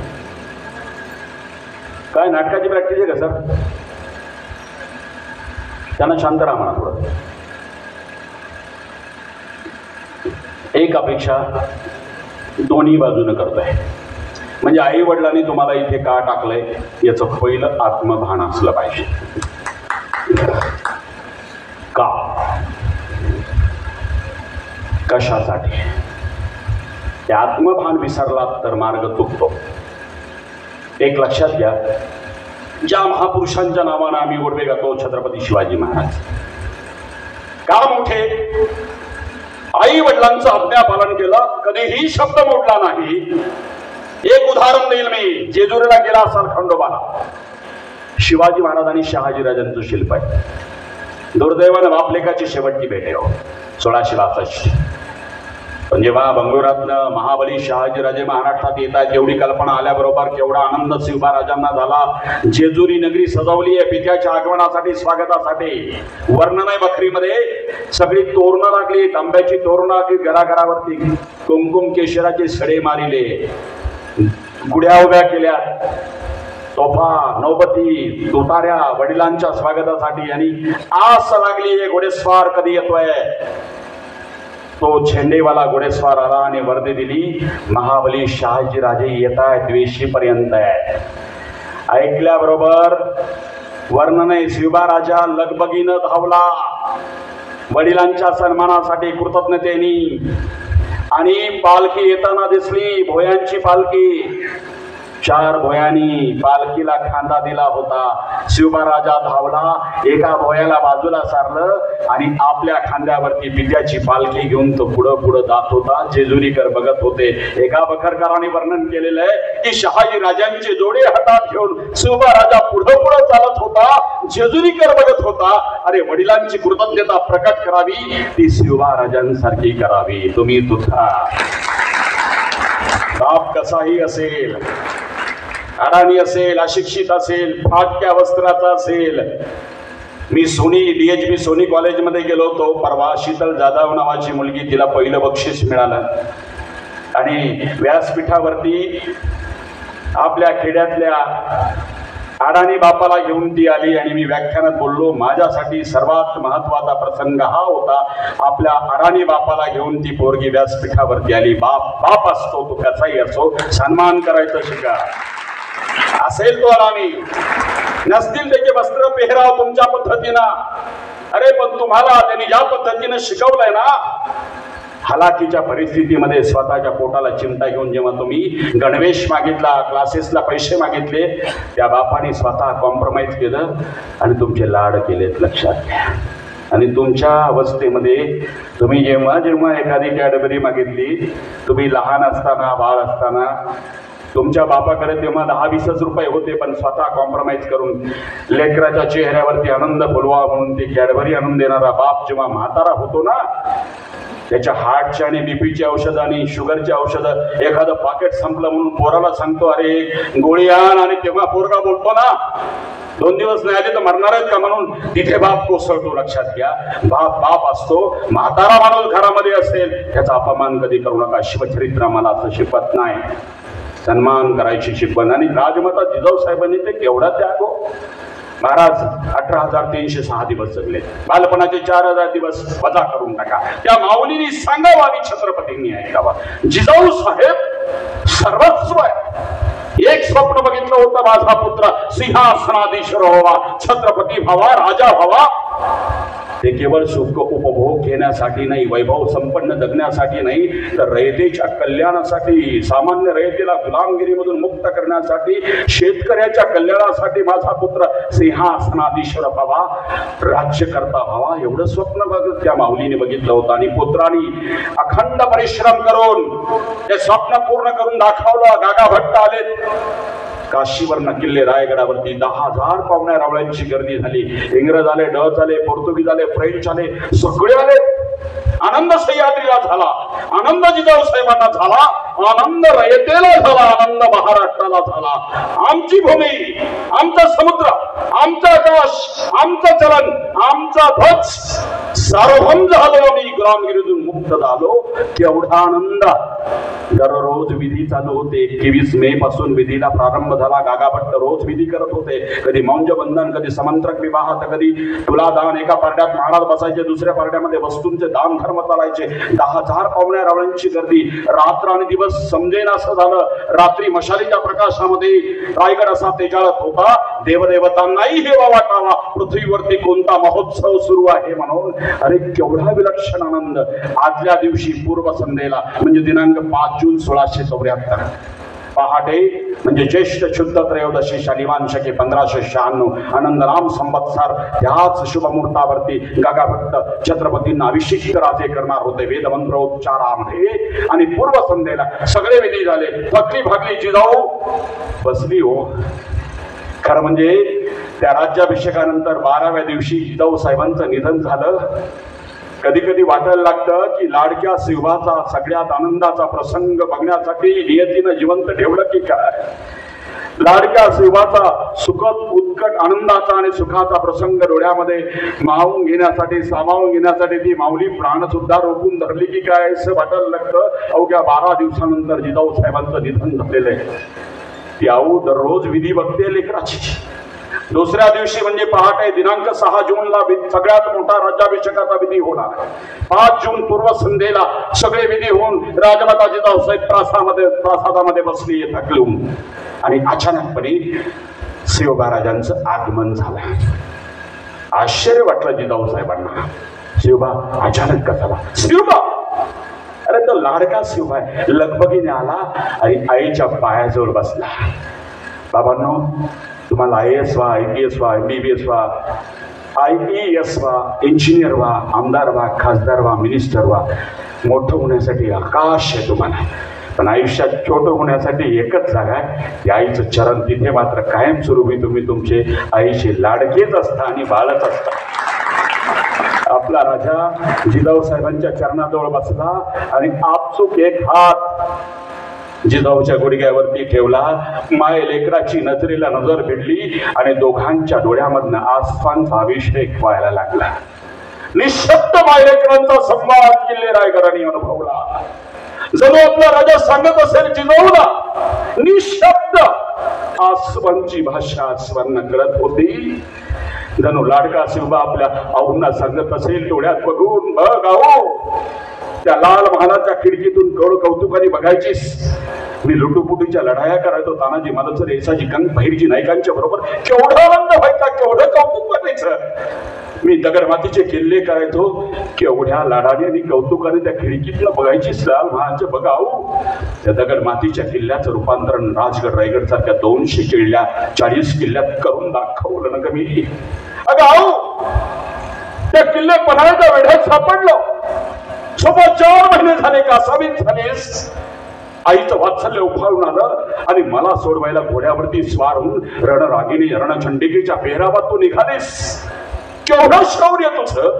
लाडका शिवबा वेढ्यातून सोडवायला स्वतः निघालीस.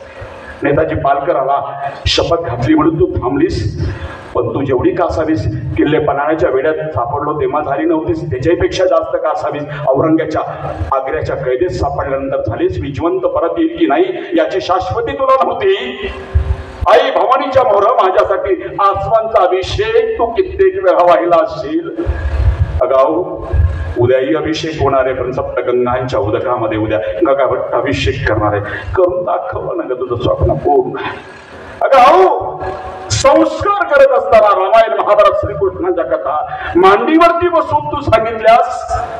मांडीच्या सिंहासनावरती बसून तुम्हाला मोठं केलंस. अगाऊ, त्या मांडीच्या सिंहासनाचं रूपांतरण 32 मन सोन्याच्या सिंहासनात करून दाखवलं ना मी. तासनतास मायल्या करायचा संवाद सुरू असेल, कधी पहाट झाली हे कळलं नसेल. गागा भट्टाचं आगमन झालं असेल आणि गागा भट्ट बोलले असतील, राजे चला, राजसभा वाढ बघते, मुहूर्त जवळ आलाय राज्याभिषेकाचा. आणि माय लेकरांचा संवाद त्यावेळी खंडित झाला असेल. निशब्द माय लेकरांचा संवाद. लेकाने आईला दिलेलं वचन आणि एक एक वचनाची पूर्ती लाडका शिवबा जिजाऊला सांगत असेल. अरे लेकरांनो, शिवाजी राजांनी आऊंना दिलेलं एवढं मोठं वचन जरी तुमच्याकडनं पूर्ण झालं नसेल तर तुमच्या आई वडिलांनी एक स्वप्न बघून तुम्हाला या महाविद्यालयामध्ये पाठवलंय. माझी मुलगी किंवा मुलगा तहसीलदार होते, DYSP होते, IAS होते, IPS होते, जे चांगलं ते होते. मला असं वाटतंय की तुम्हाला आई वडिलांनी यासाठी पाठवलं त्याचं भान ठेवा. 20 वर्ष तळहाताच्या फोडाप्रमाणे मायबाप तुम्हाला जपतात आणि 20 महिन्यात आलेला एखादा मुलगा तुम्हाला मोठा वाटायला लागतो. आणि 20 वर्ष जपलेल्या आई वडिलाला एका दिवसात फाट्यावरती मारून त्या परधर्मियांशी पळून जाऊन विवाह करताना तेव्हा ते मायबाप आयुष्यात उठतात. एक पाऊल तुमचं चुकीचं होतं, सगळं घर संपतं. ताठमानेनं फिरणारा तुमचा बाप आयुष्यात समाजामध्ये तोंड दाखवण्याच्या लायकीचा उरत नाही. सायकॅट्रीचे मेडिसिन चालू होतात, आई हार्ट अटॅकने मरते, बाप आत्महत्या करतो, लहान बहिणीचं लग्न जमत नाही, सगळं घर पूर्णपणे बहिष्कृत होतं, समाज बहिष्कृत करतो, तुमचे नातेवाईक बहिष्कृत करतात. एक पाऊल तुमचं चुकीचं. म्हणून ज्या कारणासाठी तुम्हाला इथं पाठवलंय, शिक्षण घ्या, आई वडिलांच्या मनाविरुद्ध वागू नका, तरच अशा या व्याख्यानाचं सार्थक होईल. या अपेक्षेसह मी आपली रजा घेतो. जय हिंद, जय महाराष्ट्र.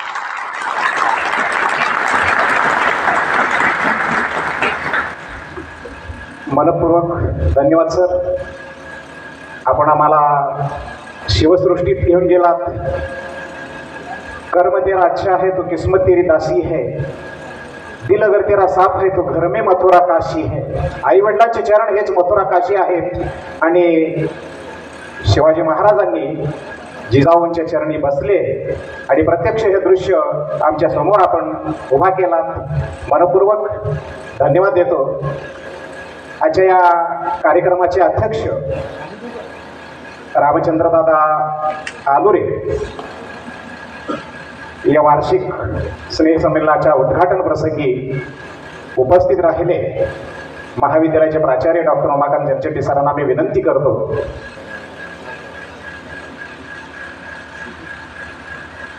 मी दादांना विनंती करतो की आपण ही या प्रसंगी आम्हाला मार्गदर्शन करावं.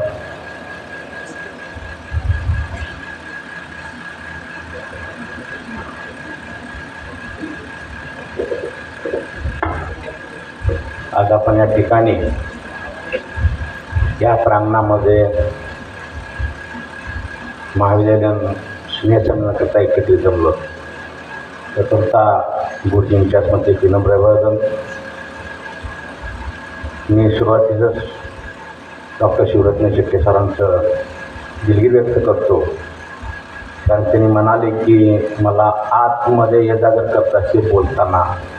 तर स्वाभाविक आहे, एखाद्या विषयाला जर आपण जर सखोल विचार करून जर मत व्यक्त करत असताना तर कोणी जर डिस्टर्ब करत असेल तर त्यांच्यात विसंगती येते बोलण्यामध्ये.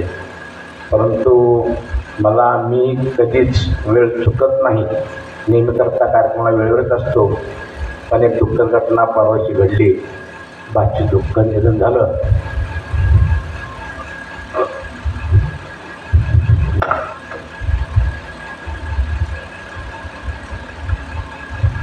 आज काय महत्त्वाचा कार्यक्रम होता म्हणून मला याला पुरेसा उशीर झाला. मी दिलगिरी करतो. तरी पण मी त्यांची सरांना सांगितलं होतं की मी जर येऊ नाही शकलो तर कार्यक्रम त्यांचा वेळेवर घ्या आणि रेकॉर्डिंग करून ठेवा, जेणेकरून मला सरांचं पुन्हा व्याख्यान ऐकता येईल. खरोखरच मी आनंदी झालो. या कानाने खूप मोठा सविस्तर ऐकण्यात आलं. शिवरत्न शेट्टे सरांनी पोट तिडकीनं आपली मत व्यक्त केली. पण शेट्टे साहेब, मला एकच सांगायचं आहे, माझ्या युवकामध्ये नैराश्य खूप आहे. आता तुम्ही एवढं शिवबांचं गुणगान गायलात, पण त्यांच्यामध्ये रक्त सळसळत नाही. फक्त तुम्ही म्हणल्याप्रमाणे जयंतीची फक्त करण्यापूर्वच त्यांच्या मनामध्ये शिवबा सळसळ करतोय. इथल्या एकाही मुलाने सांगावं की मी हा किल्ला पादांकरत करून पाहून आलोय. शेट्टे सर, मी परवाची माझी भाचीवाडी तिचा भाऊ ईश्वर, त्याला त्याच्या शाळेमधला तो धडा होता आणि त्याला पादाक्रम करून किल्ल्याचं रेखाटन करायचं होतं. मी पुण्याला गेले असताना मी त्याला म्हणालो एकच गाठी त्याला, किल्ला जर तू चढून जर गेलास तर मी सोबत येतो. गाडी घेऊन जर वरती जायचं ठरलं तर मी येणार नाही. त्यावेळेस माझं वय 55 होतं. तर मी सिंहगड किल्ला त्याला घेऊन त्याला खायला प्यायला का सुद्धा सोबत घे, पण मी कुठंच बसू देणार नाही. असं करून मी त्याच्या अगोदर 10 मिनिटं किल्ला सिंहगड सर केला. कारण ज्या किल्ल्याचं नाव घेतल्यानंतर तानाजी समोर येतो, शिवबा समोर येतोय, तेव्हा आमच्यातला तरुण या वयामध्ये 20-22मध्ये आज सरांचं वय जर बघितलं तर त्याने कंटिन्यू 1.5 तास 2 तास उभा राहून बोलतायत आणि आपण 1 तास 1.5 तास आपण एका ठिकाणी बसू शकत नाही. त्याने सूक्ष्म निरीक्षण केलं की तुम्ही घामेघूम होता. अरे बाबांनो, पावनखिंड लढत असताना बाजीप्रभू देशपांडेंच्या डोक्यातून शरीरातून घाम नव्हे तर रक्त गळत होतं, रक्त. तरी पण ती तलवार थांबली नाही. शिवबांचा शब्द होता. विशाळगडावर पोहोचल्यानंतर तोफेचा आवाजानंतर प्राण त्यांनी सोडला. आणि आपण या आवरणामध्ये छायामध्ये बसल्यानंतर सुद्धा आपण जर घामेघूम होतात, एवढं सण करू शकते तर मग आपला इतिहास कधी निर्माण होणार. तेव्हा त्याग करायला शिका. त्यांनी सांगितलं मगाशी समर्पण जीवन जगावं, शिक्षकांनी त्यागाची भूमिका घ्यावी. मी नेहमी करता म्हणतो शेट्टे सर की शिक्षक हा संस्था चालकाच्या आधिपत्याखाली जेव्हा त्याच्या समोर हुजरीगिरी करून त्यांनी आपली स्वतःची नोकरी करू नये. तो शिक्षक संस्था चालकाला नाही भेटला तरी चालेल, पण तो विद्यार्थ्याला भेटला पाहिजे. मनोभावे त्या शाळेत जाऊन शिक्षकाचं काम प्रामाणिकपणे केलं पाहिजे. विद्यार्थी प्रिय शिक्षक झाला पाहिजे. कारण तुम्हाला प्रशस्तीपत्र तो देतोय. राष्ट्रपती पदक जरी मिळालं शिक्षकाला, ते सुद्धा आज शिफारस करून होतंय. राष्ट्रपती पदक सुद्धा. परंतु असे अनेक शिक्षक आहेत की त्यांना राष्ट्रपती पदक मिळालं नाही, पण त्यांचे सर्वांचे फोटो घरामध्ये विद्यार्थी लावतात. तेव्हा विद्यार्थी मित्र, या ठिकाणी मी अधिक न बोलता सरांना एवढं सांगू इच्छितो की सर, मी पाहिलं असताना राजगड, रायगड आणि तोरणा हे 3 किल्ले माझ्या मित्राबरोबर सांगलीच्या निलाखीसोबत संकल्प केला होता की पायी जाऊन करायचं. पण मी 1 किल्ला केला, ते मित्र बाहेरगावी गेल्यामुळे माझे किल्ले राहिले. परंतु मला आठवतं की मी कॉलेज जेव्हा आमदोला आलो, माझ्या शेजारच्या सुनील दीक्षितचं लग्न होतं औषधाला. पण लग्न अक्षरा पडल्यानंतर मी पहिलं तिथला औषधातला किल्ला पाहिला आणि तिथं नगर परिषदेच्या आधिपत्याखाली नेत्र होतं. त्याच्यामध्ये अगदी सुंदरमध्ये मी काय जरी डिप्लोमा इंजिनिअरिंग असलो तरी मराठीमध्ये थोडं बहुत तिथं माझे अभिप्राय दिला किल्ल्याचं संरक्षण केल्याबद्दल. एवढा अगदी आपल्या या पूर्वजांनी आपल्यासमोर जो मोठा इतिहास रचला, तो इतिहास तर आपण किमान जाणून घ्यावा. प्रत्येकाला इतिहास घडवता येत नसतो, पण त्या इतिहासाचं संरक्षण तर करण्याचं काम प्रामाणिकपणे आपण करावं. आणि आणखीन एक सर तुमच्या पुढे मी सांगू इच्छितो की मी कुठल्याही शहरात जेव्हा प्रवेश करतो, आपण सगळेजण शिवबांचा पुतळा दिसतो. मी जरी लिंगायत असलो, बसवेश्वर जरी जन्मस्थळ जरी माझं असलं, कन्नड जरी बोलत असलो, तरी मी नेहमी करता म्हणतो की मी महाराष्ट्रीयन आहे, मराठी माणूस आहे. आणि या मातीनं आम्हाला खूप दिलंय, तर त्या मातीसाठी आपल्याला जगायचं आहे. जात धर्म याच्या पलीकडे जाऊन या बसवतत्वाने आपले जीवन घालवलं, त्या तत्वावर आपण थोडं तरी आपण चालावं. अनुकरण केल्याशिवाय, आता सरांनी सांगितलं की SP कलेक्टर समोर त्यांनी जे ठासून बोलले ते आपण आचरणात आणल्याशिवाय तसं ठासून बोलता येत नाही. कारण आपले काम ते सोंग घेऊन जर घेतलं तर ते सोंग कधी उघडपडत सांगता येत नाही. तेव्हा आपलं स्वतःचं अस्तित्व हे सरळ राहावं, स्पष्ट राहावं, सूर्यासारखं स्वच्छ राहावं, तेव्हाच आपल्याला हे स्पष्ट बोलता येतं. आज मला आनंद वाटला, सरांनी त्यांचा वेळ काढून इथं आपल्याला सर्वांना संबोधित केलं. मी आनंदित आहे. एवढ्या माझ्या सकाळच्या कार्यक्रमात सुद्धा थोडासा मला व्यत्यय झाला, परंतु सरांनी आम्हाला समजून घेतलं आणि त्यांच्या सूचनेप्रमाणे माझ्यातला शिवबा जर समजा होत नसलं तर किमान मावळे तर व्हा. कारण शिवबाने मुठभर मावळ्यावरती एवढी वज्रमुठ बांधली आणि त्या मोगलाच्या ज्या बादशाला नामोहरम केलं, तेव्हा तुम्ही युवक मित्रांनी हे पत्ते जरा पाळा. की त्याने फार सुंदर सांगितलं की निर्व्यसनी जयंती झाली पाहिजे. पण आमच्या युवकांना प्रत्येकांना आज हायस्कूल जीवनापासून ते व्यसनाधीन होत आहेत. आणि सर्वात मोठी खंत जी नेहमी करता मी व्यक्त करत असतो, त्यात शिवरत्न शेट्टी सरांनी शेवट केला की तुम्ही कुणीही बना, पण तुमच्या आईवडिलांना कधीच विसरू नका. त्यांच्या आईवडिलांच्या चरणाजवळ राहा. ते चरणतीर्थ घेतलं तर मी तुम्हाला मागे सांगितलं होतं की गुरुजींची आई लक्ष्मी आजी यांना काशीला पाठवण्याकरता 2 वेळेस स्टँडवरती साहित्य घेऊन पाठवलं गेलं. पण आजी का माझी काशीला गेली नाही. तिनं म्हणायची मी जाणार नाही, कारण माझे 2 मुलं काशी रामेश्वर आहेत, तेव्हा मला जायची गरज नाही. असं आपण आपल्या जीवनात अनुकरण करावं. एवढंच मी माझ्याबरोबर थांबतो. जय हिंद.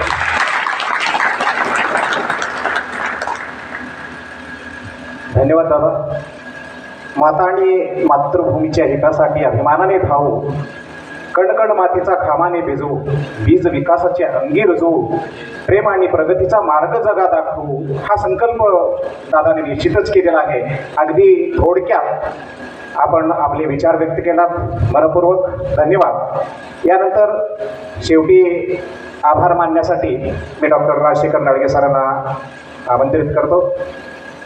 उद्घाटन कार्यक्रमाचा आभार मानल्यानंतर आपल्याला पुढील कार्यक्रम घ्यायचे, त्याची विद्यार्थ्यांनी नोंद घ्यायचं आहे.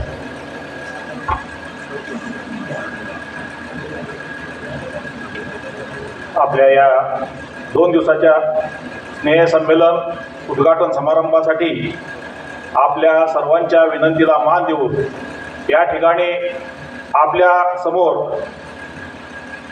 राजा शिवछत्रपतींचा इतिहास या ठिकाणी उभं करणारे माननीय महाराष्ट्राचे एका ख्यातनाम व्याख्याते डॉक्टर शिवरत्न शेटे सर या ठिकाणी उपस्थित राहिले. आपणाला मोलाचं अशा प्रकारचं मार्गदर्शन केलं, त्याबद्दल महाविद्यालयाच्या व संस्थेच्या वतीनं मी त्यांचं मनपूर्वक आभार व्यक्त करतो. आपल्या संस्थेचे सचिव आदरणीय रामदादा हे या कार्यक्रमासाठी उपस्थित राहिले, आपणाला मार्गदर्शन केलं, त्याबद्दल त्यांचंही मी महाविद्यालयाच्या वतीनं मनपूर्वक आभार व्यक्त करतो. डॉक्टर चिंचोले साहेब आणि अण्णा आदुरे अण्णा हे या कार्यक्रमासाठी उपस्थित राहिले, त्याबद्दल त्यांचंही मी मनपूर्वक आभार व्यक्त करतो. या ठिकाणी सेवानिवृत्त शिक्षक लंगडे सर या ठिकाणी उपस्थित राहिले, कंजे सर उपस्थित राहिले, पत्रकार राजशेखर स्वामी हे या ठिकाणी उपस्थित राहिले, आपले युवा नेते विक्रम आदुरे हे या ठिकाणी उपस्थित राहिलेले आहेत, विद्यार्थी व विद्यार्थिनी या ठिकाणी बहुसंख्येने उपस्थित राहिलेले आहेत, पाटील मॅडमही या ठिकाणी उपस्थित राहिलेले आहेत. मी त्या सर्वांचं महाविद्यालयाच्या वतीनं मनपूर्वक आभार व्यक्त करतो आणि उद्घाटनाचा हा छोटासा कार्यक्रम अध्यक्षांच्या वतीनं संपलेला आहे असं जाहीर करतो.